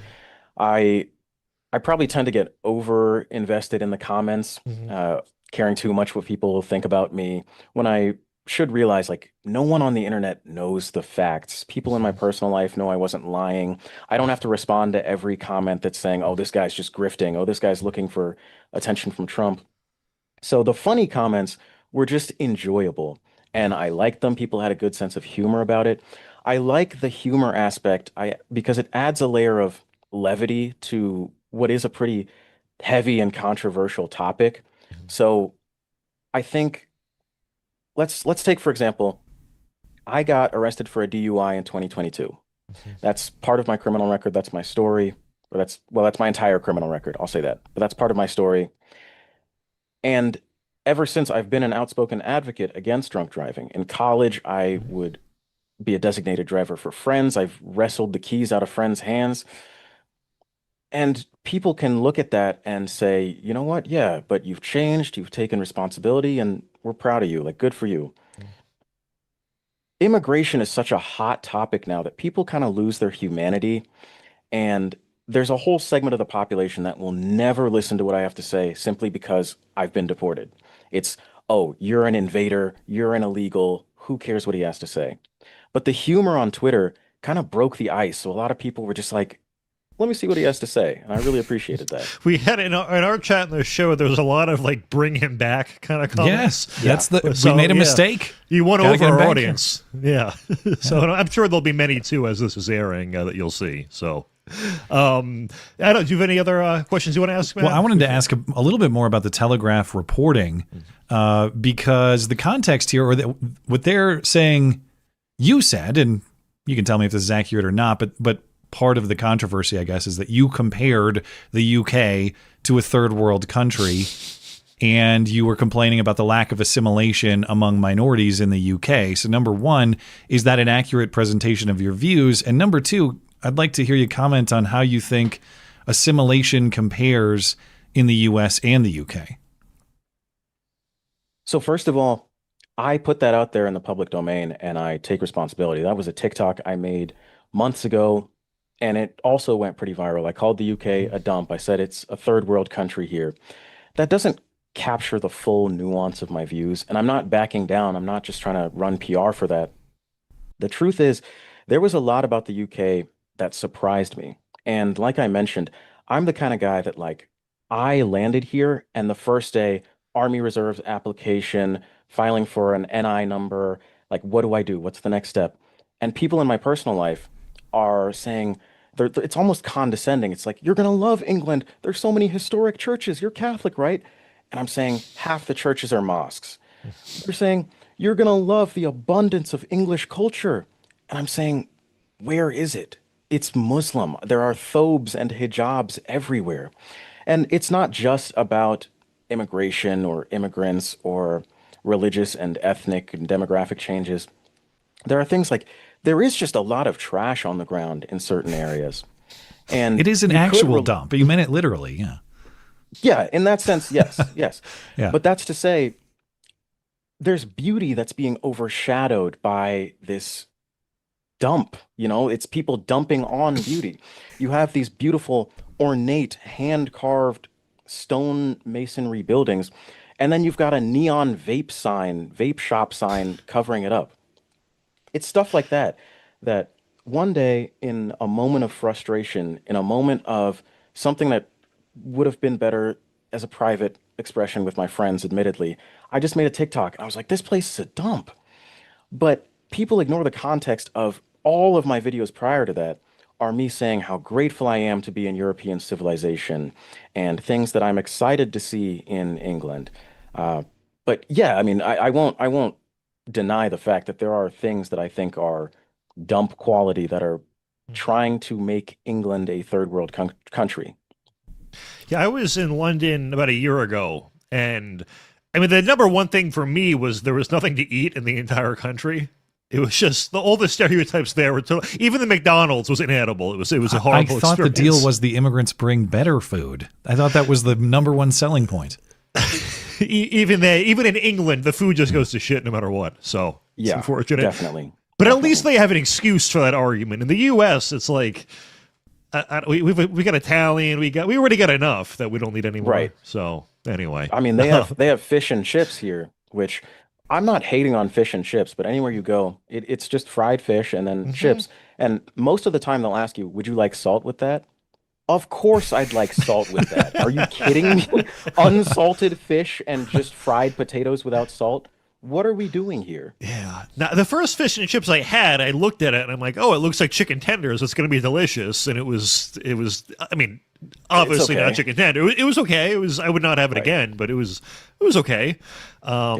Yeah. The other thing they do to you too in the UK, and this is the last off-topic point I'll make, is they'll say like, we don't do tipping like they do in America, but then they put a forced surcharge on your bill. Service charge. So you get no service because there's no tipping, but then you have to tip. It's the worst of both worlds. But to transition into a more serious topic, or question, I should say, a big theme too of your Substack and your social media is your Catholic faith. So I didn't know if you wanted to talk about that and the role it plays in your life, and anything you want the public to know about, how it's impacted your life or anything. Yeah, absolutely. The whole core of my being and my identity is Catholic, and by that I mean, not just people see me and they assume it's like a Nigerian kind of, not as a pejorative, but a very focused on the works of mercy kind of faith, a very let's take care of the poor. And while that's important, for me, it's also a rich inner spiritual life that can manifest politically. But ultimately, as it relates to this situation, I make a lot of mistakes. I'm really, in many ways, a broken guy. Or there's a lot of brokenness in my past. I've got a lot of bad habits that I'm still working my way out of. But what's important to me is I get back up. I go to confession. I repent before God and before man. And I take accountability every week, maybe every other week. However often I go to confession, I'm taking accountability. And so that kind of prepared me for, one, when I got my DUI arrest in 2022, that's the only time it happened. And I'm not saying, it's good that it happened. I'm not saying I don't regret it deeply. But after that, I repented. And that's a behavior I've changed. The same with immigration. Yes, I experienced something that was, you could say, traumatic. I don't want to make myself a victim here, but being suddenly uprooted and all that, it was difficult. And I can still say, yeah, but it's my fault ultimately. And that's something I take ownership of, and I'm in the habit of taking ownership just because I'm Catholic, and that's a way that I can proceed in the world. There's a lot of potential resentment I could have. I could be bitter at a lot of people, but it's so much more freeing to just say, look, I messed up. How do we move on? Very reasonable. Can I ask you about what the current legal situation is? Because you go by stateless citizen, and I'm not clear on, obviously you excuse me, been removed from the United States, but what is your status in the UK, or what is the context, or what do you mean by stateless citizen? Yeah, okay, so I am a UK citizen. I have a British passport. So when I made my account initially, I selected a username that was kind of related to my identity as not maybe fully American, but not fully African, but not fully British. So it was a sort of statelessness, even though at the time I was unaware of the political phenomenon of statelessness. So I'll probably change my username at some point soon, but it's just about like, where do I belong? Even not even politically, ideologically. I'm a right winger. Sure, that's where my Catholic faith has led me to be more socially conservative, but I'm not an establishment Republican. I'm not a MAGA cultist. It's just in that sense, I'm sort of stateless, sort of homeless, sort of rootless, finding myself, but I'm always going to be a citizen of the Catholic Church. Are you going to be voting for like Reform UK or what's the new one? Restore Britain. Restore Britain. Yeah, I saw that one, which probably is more where I lean. But are you going to be voting in the next elections and all that? I will probably vote in the next election, but I don't want to say publicly who I'm going to vote for. I don't think it's great optics. The guy who just got deported and called the UK a dump. Yeah. Right. Yeah. Maybe I should have thought that question through a little more. Yeah. Say you're going to vote for like the Greens or something if you think it's going to hurt. Well, I need to speak Urdu to understand the Green Party campaign ads. So it's unfortunate. Is there anything we didn't ask about this story in the Telegraph or your situation? Or are there just misperceptions or things you'd like out there in the public corrected, or anything we didn't address that you'd like to get into? I'm not as unaware as I might seem. I looked at the comments on the YouTube video, and it's a lot of stuff like people are saying like, oh, this guy must think he's special, or he must think he's better than the other illegals. Even to the extent that I said criminal illegal aliens, I didn't mean to delineate. Like, obviously I know unlawful presence and unlawful entry are crimes. I just meant like secondary crimes, something convicted of. But I don't know. I think I'm aware of my situation. I'm kind of a normal guy. In the Telegraph interview, I was a bit nervous, so I look stiff. People said I look autistic or I sound autistic. I'm all our guy. viewers. Yeah. That's called being on the internet. You look. That's pretty much all of us. Yeah. Us and all our viewers. They were all autistic, so that's fine. Okay, good. Yeah. Yeah. But all right. So you have any more questions, Matt? I think I'm. Oh, I didn't. Sorry, I didn't know. You know, if we were cutting you off or you were done. Yeah. Are you the same Matt Palumbo who wrote The Man Behind the Curtain? Yes. Yeah, that was me. Awesome. I was wondering if you could do another 240 pages on the man behind this thing that keeps beeping in my hallway. I'm just not sure about it. Dude, I can't. So call it the shirt behind the something. That was well played, man. I didn't see that coming at all, and I wish I could tell the audience, oh, we scripted that with him. No, that was all you, man. He even got the page count correct. It's very well done. I should have known something was up when he said, "Hey, are you that Matt Palumbo?" Okay, all right. As if I'm well known. Yeah. Right. All right. Well, that is our guest, Ted Jones. You can find him under the name Stateless Citizen. I've got his link tree in the description. And I actually didn't ask you about, you're doing podcasting, is that correct? Yes. Yeah, I have a podcast. People like hearing my long form content better than anything short form. So I post on Spotify and Apple Podcasts, and I'm working on YouTube. I'm going to start posting on YouTube as well. All right. Well, we will get that Stateless Citizen link tree in the description for people who would like to find Ted. But Ted, thank you for stopping by. Thank you for telling your story, and thanks for being a part of our show. We appreciate it. My pleasure. Thanks for having me. Just for coming by. Thank you.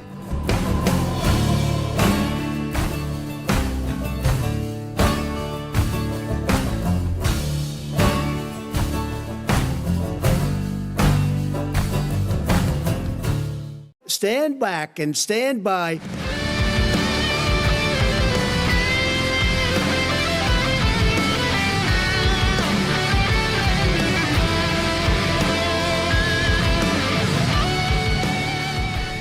Thanks again to our guest, Ted Jones. Find all his links under the name Stateless Citizen on his link tree. That's linked in the description for you. Thanks to the highly regarded Matt Palumbo for exercising his guest booking skills to secure that guest.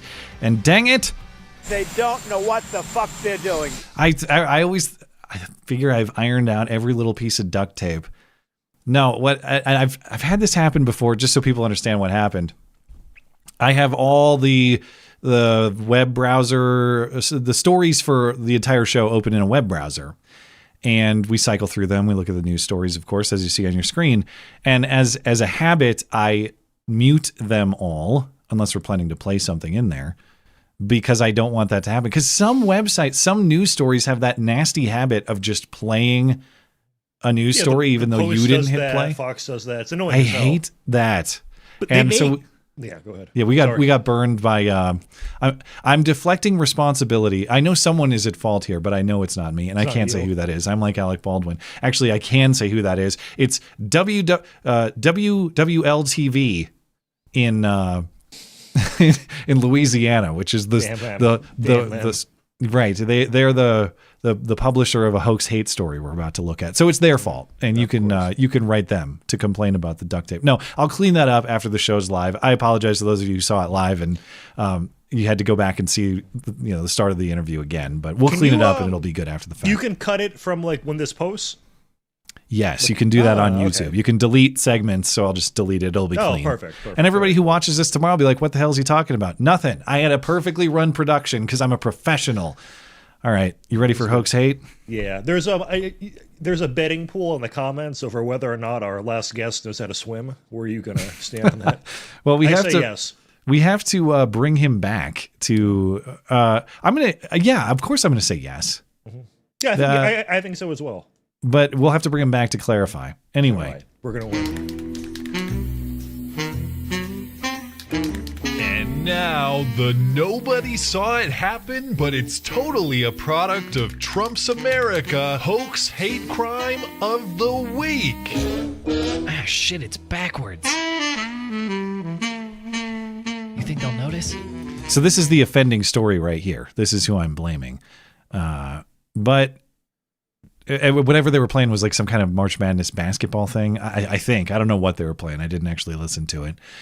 But just a few weeks ago, we talked about a case in New Orleans.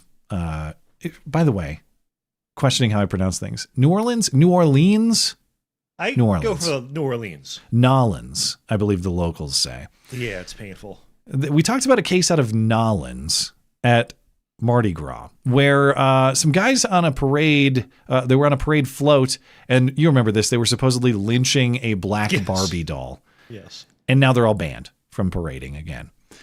And I guess the hateful parades down Nolans way are constant because there's been another one. Just a few weeks later, we have another hateful parade incident. This story was sent to my email inbox this week from listener Eric. This was not a Mardi Gras parade, obviously. This was a St. Patrick's Day parade in Jefferson Parish there in New Orleans.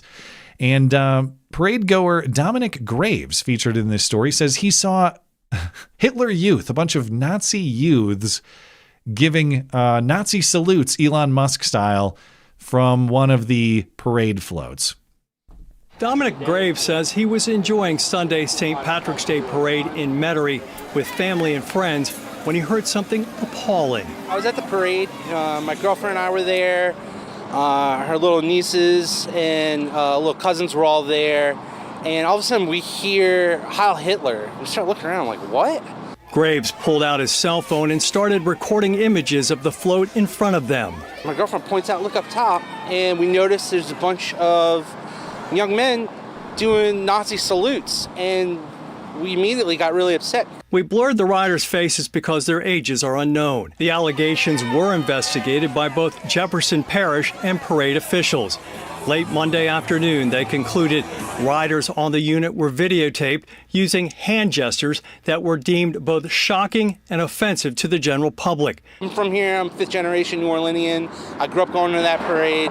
It's extremely disappointing to know that that exists in our community. The riders were banned from participating in future parades. Paul Murphy, WWL, Louisiana. Heil Hitler, baby. What a hero, getting kids banned from parades for doing the wrong arm gestures. Now, I've seen the uncensored video with their faces in it and everything. You can go and find it on X. The reason the faces are blurred, of course, is because they're underage. So we're gonna put these kids on blast for doing childlike stunt work, even if they were saluting Uncle A. And I gotta admit, in the uncensored video, they look they're stiff arms. Okay, there was one frame that did look like it was, but if this is something they were really doing, would there only be one example of it? Like, well, and even if it is, high school boys do punk high school boy things, and we're gonna act like this is news, and they have to be banned, and we need to clean up our community and all this. This guy was talking about the Mardi Gras parade like it was like a sacred event. Well, he's fifth generation New Orleanian, and he's been to it since he was a kid. Yeah, and now it's ruined. I don't like. People have to realize that even if it was a Nazi salute, it's not like it brings Hitler back to life. It really has no power. It's just someone being a moron. Well, anyway. Speaking of the lack of power for the symbol or the gesture, in this case, a symbol. Another instance of apparent high school Nazi sympathizing. Police in Twin Falls, Idaho, are investigating a swastika spray painted on a boulder outside of Burley High School. In fact, it is their top story for Southern Idaho Evening News this week. Showdowns, our top story tonight. A disturbing symbol was discovered spray painted onto a rock at a local high school this morning. It's not consistent at all with our values of tolerance and acceptance as a community and as a school. The Cassia County Sheriff's Office is investigating after a swastika was spray painted on Burley High School's rock. Sergeant Michael Rose of the Cassia County Sheriff's Office says the school will be conducting their own investigation. The school district also then notified us, so we will complete then a criminal investigation. The school district has cameras on most of their buildings throughout the district. We will use the video that was recorded to then investigate the incident to see if we can identify who was responsible. Assistant Superintendent Chester Bradshaw says this kind of behavior is not something they stand for, and the staff have already painted over the rock. Now, upon investigation, apparently just a mix-up and some confusion, Matt, they looked into it. Turns out that's just the mascot and logo for this high school in Idaho. There are a lot of schools. It's kind of like the Wildcats in Idaho. You've got this high school Nazis, this high school Reich, this high school Aryan Brotherhood. So there's nothing really to figure out here. It's just they're the Burley High School Nazis. That's all. Yeah, that explains it. And again, they won't. I searched far and wide. There's not really a lot of reporting on this besides this report from KMVT there in Twin Falls, Idaho. I can't find an uncensored image of this swastika on the boulder outside of the high school. You can't see the symbolism. We can't evaluate if they got the swastika right or not. There's an Indian guy in my neighborhood who has a swastika on his front door, but it actually is the backwards one. This is the Hindi one. Yeah. But I'm surprised my town hasn't had a hoax hate over this guy yet. Well, you're going to have to tip him. You have to tip off the right person, or it's a matter of time. Once you see it in the local paper or the local TV station, you submit it to me. Yeah. You know who does make high quality, highly visible swastikas, though? The guy who made this cake. The orientation and the angles are correct. Now, I guess that it's supposed to be at a 45, but it's all right angles, okay? And the orientation is correct, so it gets a pass. Very precise. This is Matera in southern Italy. I'm sure I'm saying that city name wrong, but the cake shop is called Notte de Gusto, something like that.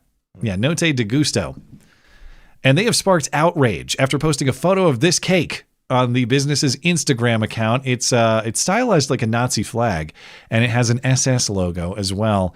The text in Italian reads, "Happy birthday, Antonio. You're 19 Why years Italian? Old." Why not just German at that point? The cake shop clarified that this cake was baked upon customer request. And Antonio's dad called in and said, my son's a big Uncle A fan, and he would like a special cake for his 19th birthday.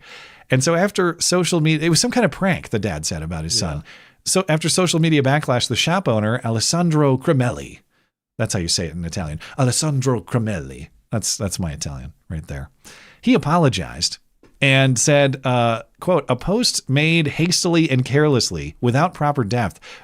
We distance ourselves from the content and this is kind of broken translated English, so bear with it.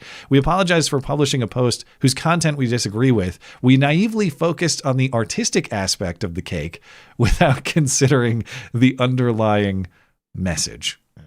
Oh, that was for some reason I thought this was U.S., so that's why it was Italian. But yeah, I guess if it was in the U.S., he could at least argue he didn't want it to be like one of those bake the cake big situations where you're just going to have to.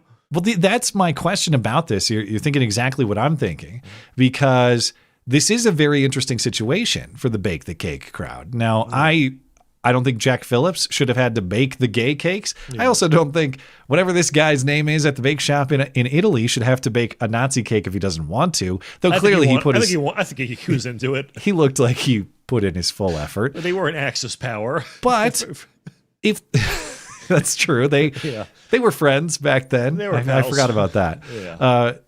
Yes. So if the gay guys have a right to go to Jack Phillips in Colorado and insist that he make cakes celebrating their gay wedding, celebrating their transgenderism, celebrating whatever, don't Nazis have a right to go to the bake shop and demand a proper swastika cake?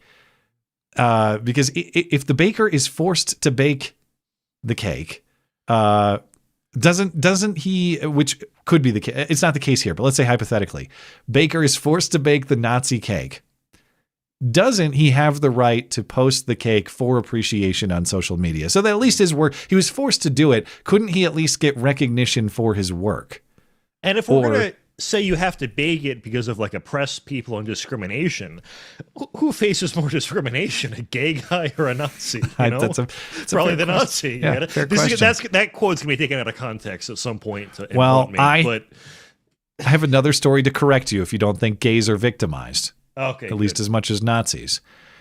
Now, this is an episode of what looks like real hate. The crime happened. The question of whether it was anti-gay in motivation, I mean, it looks like it was, but I know the guy who's on trial for it will dispute that. But this is Las Vegas in 2023, and two gay guys were beaten up on the Strip after a concert. And the guy who beat them up was only recently caught, and he's now facing charges. And I say it looks legit in terms of a hate crime because, according to a witness, the gay guys were being very gay in public. They were kissing, they were holding hands, they were being affectionate. And it sounds more complicated than that. Like this guy, you know, he walked up to these two gay guys and he said, "Are you a homosexual?" And they responded, "I'm gay, you fucking bitch." And all of a sudden they're punching each other in the face. It all escalated from there. And we have video of some of that escalation. It looks like maybe the attacker knew they were gay, maybe he didn't, but he did yell anti-gay slurs and beat them up. So whether the initial confrontation was about being gay or not, he yelled anti-gay slurs and kicked their asses. But the funny part is the defense lawyer, because the defense lawyer, at least in this video story, he's saying, well, sure, my client like violently punched them in the face, and sure, he called them faggots. But what does that really prove? Like, he has nothing against gay guys, just faggots. I saw two gentlemen, a couple that were lovey-dovey. They were holding hands, they were kissing, you know, minding their own business. When I heard three gentlemen yelling, "You're a faggot, this," a whole bunch of derogatory words.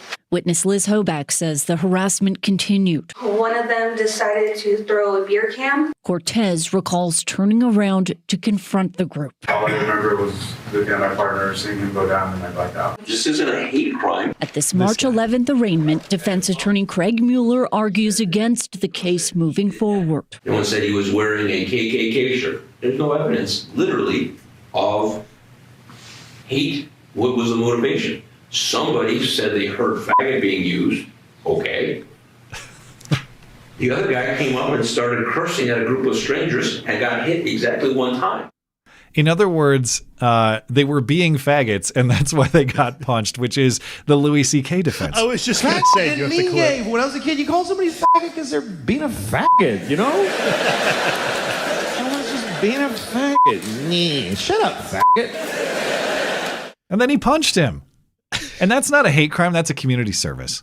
That was it's funny because as the lawyer was saying that was exactly what I was thinking of. So that's so good. That guy's doing it in court. That's why this story I found hilarious. I didn't say he was a faggot. I said he was being one. No one said he was wearing a KKK shirt.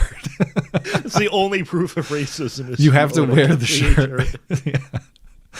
Anyway, okay, that's all I got. So he's innocent. He's innocent. Yeah, I hope. Well, I don't know if he's not on trial yet. These are pre-trial hearings, so we'll see. I'll have to follow this case as it continues. I got to be honest. I feel like calling someone a faggot as you're throwing a punch is a totally natural thing to do, even when you have no information about the person's sexuality. It's just it's instinct. It's male instinct. Anyway. Okay, we got to catch up with our super chat, then we'll call it a night. Let's see. I left off with Justin.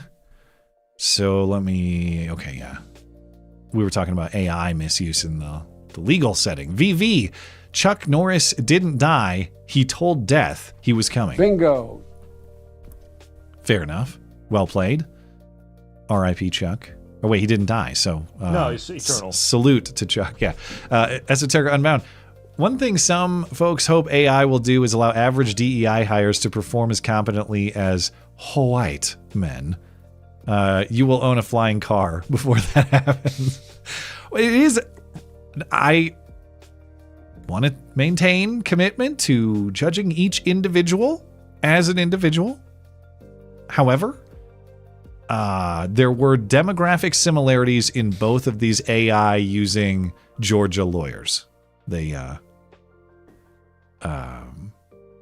were stunning and brave women of color, both of them. So they had that in common.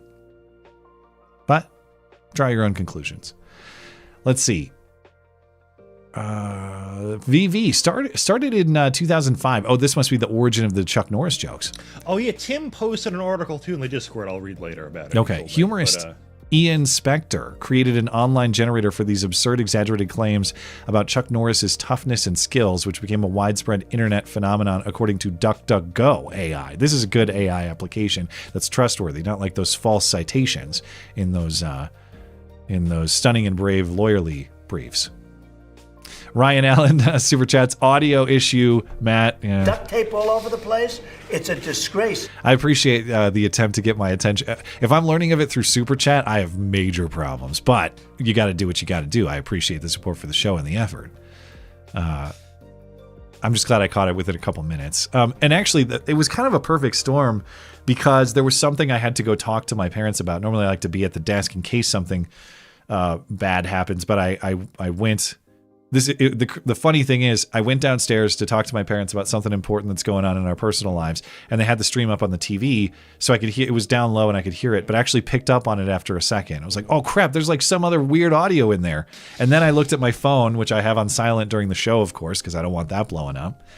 And I saw like, half a dozen people like, dude, fix this, hurry. And I sprinted and I ran back down to my mom's basement and I fixed it. That's how it went. Your mom's basement, that's good. Yeah. VV, even reasonable illegal immigrants cause us grief. He was grateful. I liked him. Yeah, he was. That's the coolest illegal immigrant I've ever met. Yeah. He might be a new viewer too, which would be fun. Well. If it sounds like he wants to do stuff in media and stuff, I'd love to have him back. He's a cool guy. I like him. Tim says the Secret Lives of Mormon Wives seems somehow more slutty than the Kardashians or the Real Wives show. Well, yeah, because I think they're just using like religion as a fashion accessory. I find it very hard to believe it's like an actual central part of these women's lives. If that was episode 1, I have to question how Mormon it really was. I'm not a great Mormon. Well, they can't drink alcohol. Great Mormon and mind. she was drunk in the first episode. Okay. So I wonder if that had something to do with the chair. Now, this domestic abuse incident you're talking about in the first episode, I know you didn't watch it, but is that the same thing or is that different from the chair what throw? I read, yeah. So it happened in 2023. The episode aired in 2024, but it was obviously pre-recorded footage. Okay. And it was same guy. She got arrested, she got charged, and got probation for 36 months. So they were already giving her a show. Isn't this Hulu where that is? Like, isn't this also an ABC property? Yeah, so I don't know if they own it. Hulu. I mean, you're probably right, but yeah. So this was already known, and I even vaguely recalled like seeing a headline or a tweet about this years ago. But I didn't know who she was. But yes, everyone knew about this, and they did it anyway. The Bachelor. He also says the Bachelor and the Bachelorette shows piss me off. They're always at least hot enough to easily find someone. Make a total uggo. The Bachelorette. Well, they did. I mean, not total, but not. She seems like she's been surgically enhanced in certain ways, depending on if you consider that enhancement. But it's in one of those ways where it makes you look older. Oh, I was referring to non-facial assets. But yes, probably I thought that her too. face was just off a little bit. It looked like, yeah. When young women get plastic surgery, it makes them look older because you'd never expect it from a young. There's that, yeah, and there's so many are doing that, and I know they. I don't like it. I know the not plastic surgery, Botox and lip fillers and and I know it's like a different thing or whatever. Just don't stop. Just stop. Stop altering your face, and you can thank us all later. I promise. Don't. If I ever have a daughter of mine want to do this crap, I'm going to have to, I don't know, put her in a straitjacket or something. It's never happening. I will never allow it. Tim also says, they didn't tell me what the story was going to be about. Welcome to meet. Oh, this is about Ted Jones. Welcome to media, Mr. Jones. They suck ass. And apologies to the audience. Assumed the double audio was on my end, so it took a while to address it. Eventually saw comments in the chat. Well, that's not Tim's fault. That's my fault. Actually, it's whatever news station in Nolans. It's their fault. Them. In fact, look at this. Look at this bullshit, dude. I can prove that this is what caused it. I pull it up right now and look at this auto-playing bullshit. That is a fat Jen Psaki right there. There's our guy again. In Metairie with So that's how the audio fit in. You're calling this lady Fat Jen Psaki? Yeah. It's exactly what she looks like. Yeah, kinda. Yeah. Anyway, how about well-endowed Jen Psaki? That's Jen Psaki with giant sweater assets. Does not count if you're fat. Fair enough. So. Anyway, thank you, Tim. I appreciate you being one of the people notifying me that I have screwed up technically once again. Try to get it better next time. Spastic one. This is hey Skag, I've been here forever. Under 8,000 sub crew, can't normally watch live. Man, if you've been here since under 8,000 subscribers, that is a long time. You're talking like certainly pre-2016, I believe. So thanks for sticking around. I appreciate that. A lot has changed over time. So appreciate you being here for all of that. I miss Blonde, but Matt 2 is epic. I'm sorry I can't chat all the time. Nice. I just know I'm here. Give my best to Ping 2 and your kids. If you come to Sturgis, South Dakota, let's have a drink. We love you. You're very special. Well, thanks for supporting the show, and thanks for the well-wishing to the family, and certainly well-wishing to you and yours as well. And it's been a while since I've been to Sturgis. We did go out to Spearfish and Deadwood for 4th of July 2021. That's the last time I've been to the Black Hills. And before we moved and switched houses in 23, there was like, I wouldn't say we were ever like actually shopping, but there was a part of me that was considering moving to the Black Hills just because there's pretty affordable housing in certain parts of it and similar quality of life to here. So that was a place we were considering, and then it just didn't happen. But man, I like the Black Hills. It's cool. I could definitely live there. And so I one time when I was after my senior year of high school, I was 18. I probably have mentioned this on the stream before, but a friend of mine and I went to Sturgis from Montana, because Tom Petty was playing, and we really liked Tom Petty. So we went and saw Tom Petty during the motorcycle rally. And I mean, it was fun. It was an outdoor concert. It was cool. But like going to Sturgis, are you familiar with the motorcycle rally? Oh yeah, I've seen videos of it. It looks like a lot of fun. Like it's crazy, dude. I'll never own a bike, but I think there's just something cool about that culture. Well, see, I drove in there as an 18-year-old with an Oldsmobile Cutlass Supreme. So I did not fit in with the biker culture, but I just wanted to be there for Tom Petty. And saw Tom, and this was 2006, summer of 2006. So that's the last time I went to Sturgis. But certainly, man, if I was ever in the Black Hills, you probably have to email me because I don't have a way to contact you, Spastic One. But likewise, for people who come through Bozeman, which is a few people a year, will hit me up when they're driving down I-90 or something. Generally open to meet up, with the caveat that at this stage of my life, like, children and family are a pressing interest that have to be accounted for. So I'm not as free as I used to be, but for the most part, when people come through town, if it lines up, I'm willing to meet up.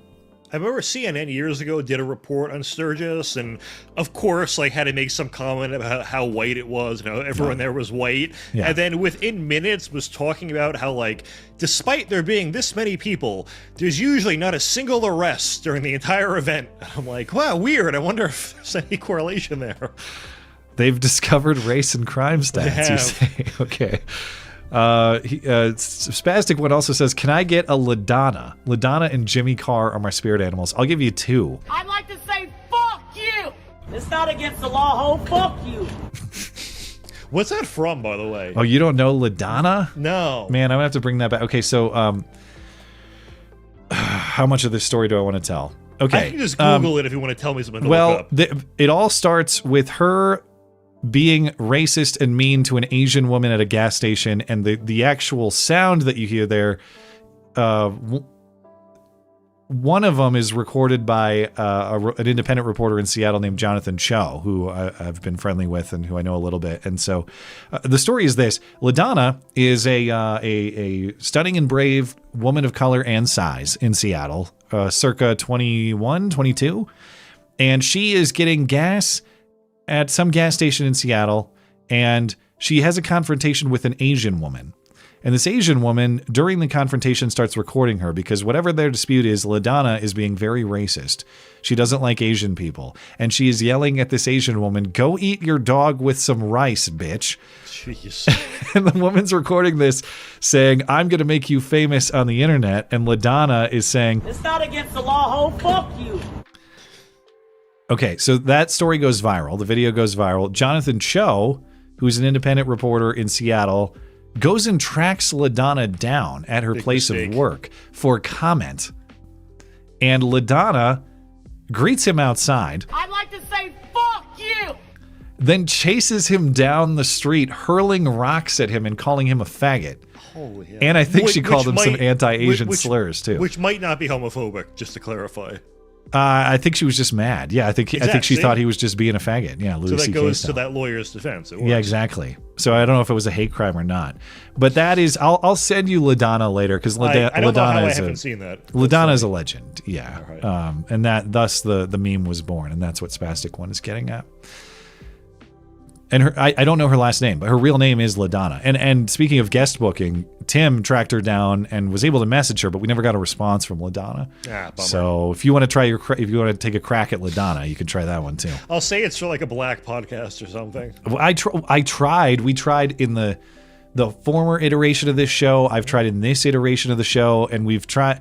I want her to know that yes, I find the story hilarious. Yes, at some level, like we've kind of laughed at her expense, but on the other side of it, I want her side. Like I want her to come on and tell her side. I'm not doing like some dunk thing where I'm trying to embarrass her. Yeah, we're going to end racism. So I have a sincere appreciation for her story, and I want to hear her side of it. So we never got that, but maybe someday. Esoteric Unbound.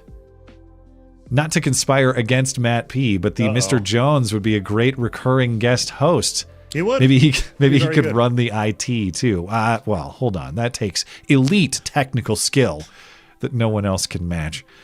He'd be a good if I'm going to be, there's obviously going to be Sundays I can't make it. He would be a good person for that. Well, I think. I'll reach out to him. We're going to reach out to him again, obviously, to share like this segment of the show. But certainly, if he wants to, given the current format, like I kind of let people come on Wednesday now, and if he wanted to like hop on a Wednesday panel and kind of ease his way in that way, I'm certainly open to it. I shouldn't talk about this on air because it sounds like I'm making formal offers or something. What I'm saying is I'm open to the idea if he was interested. The only tricky thing is his time zone is 5 or 6 hours. Yeah, that's the yours, thing. but- He'd have to be doing the show late at night in the UK to do it live. So that would be tough to navigate. But who knows? Maybe if Trump corrects this mistake and brings him back home where he belongs, then he could be in Chicago once again, and we could have him on the stream that way live. Okay, I think we're all set. We're good on YouTube and Tippy. We're good on Rumble. Anything else you want to mention before we are? Oh wait, there's one coming in right now. In fact, I really Taker said I could read it off the screen. I really liked Matthew Broderick in the biopic of Robert Mueller's life, Ferris Mueller's Day Off. Nice. I guess so. All right. I have to say buy my book on every episode. So that's Of my course. departing message. Matt Palumbo is his book, and there's another one, Purpose of the Ages. Matt and Matt officially better than Booty and the beta now that Matt's younger cousin Matt has lights and a working microphone. Not going to say I don't miss the old show though. I can only be improved. Oh, it got cut off. Let me give him a second. Hold on. I think I can read it. Hold on. Yeah. We're not going to say I don't miss the old show, though. This can only be improved by Matt's opinions, layered by a female AI voice and image. We'll see what we can do. AI is really advancing, so we'll work on it. Another co-host. Yeah, we'll put that in a third window, and we'll work with it that way. Okay. Smart. We're going to call it there. Thanks for tuning in tonight. Thanks to our live chatters and super chatters for making the show a success. If you're listening on demand later, thank you kindly as well for supporting the show. Thanks to our guest, his reasonableness, Ted Jones. Find his links under the name Stateless Citizen. That's all linked in the description for you. Thanks as well to highly regarded Matt Palumbo for his work. Follow him on X, at Matt Palumbo 12, and his latest book, as he mentioned, it's on Alex Soros. That's linked in the description as well. Thanks to producer Tim for his assistance, as always. Find everything show-related at mattchristiansenmedia.com. Matt is .gay, if you prefer brevity. It's a real website. You can check it out. Hey, join the MC Club if you enjoyed the show. Plenty of supporter perks for you there. And you help keep the duct tape production in operation. I'm back on Wednesday and Sunday nights. Have a great night and a great week. Until then.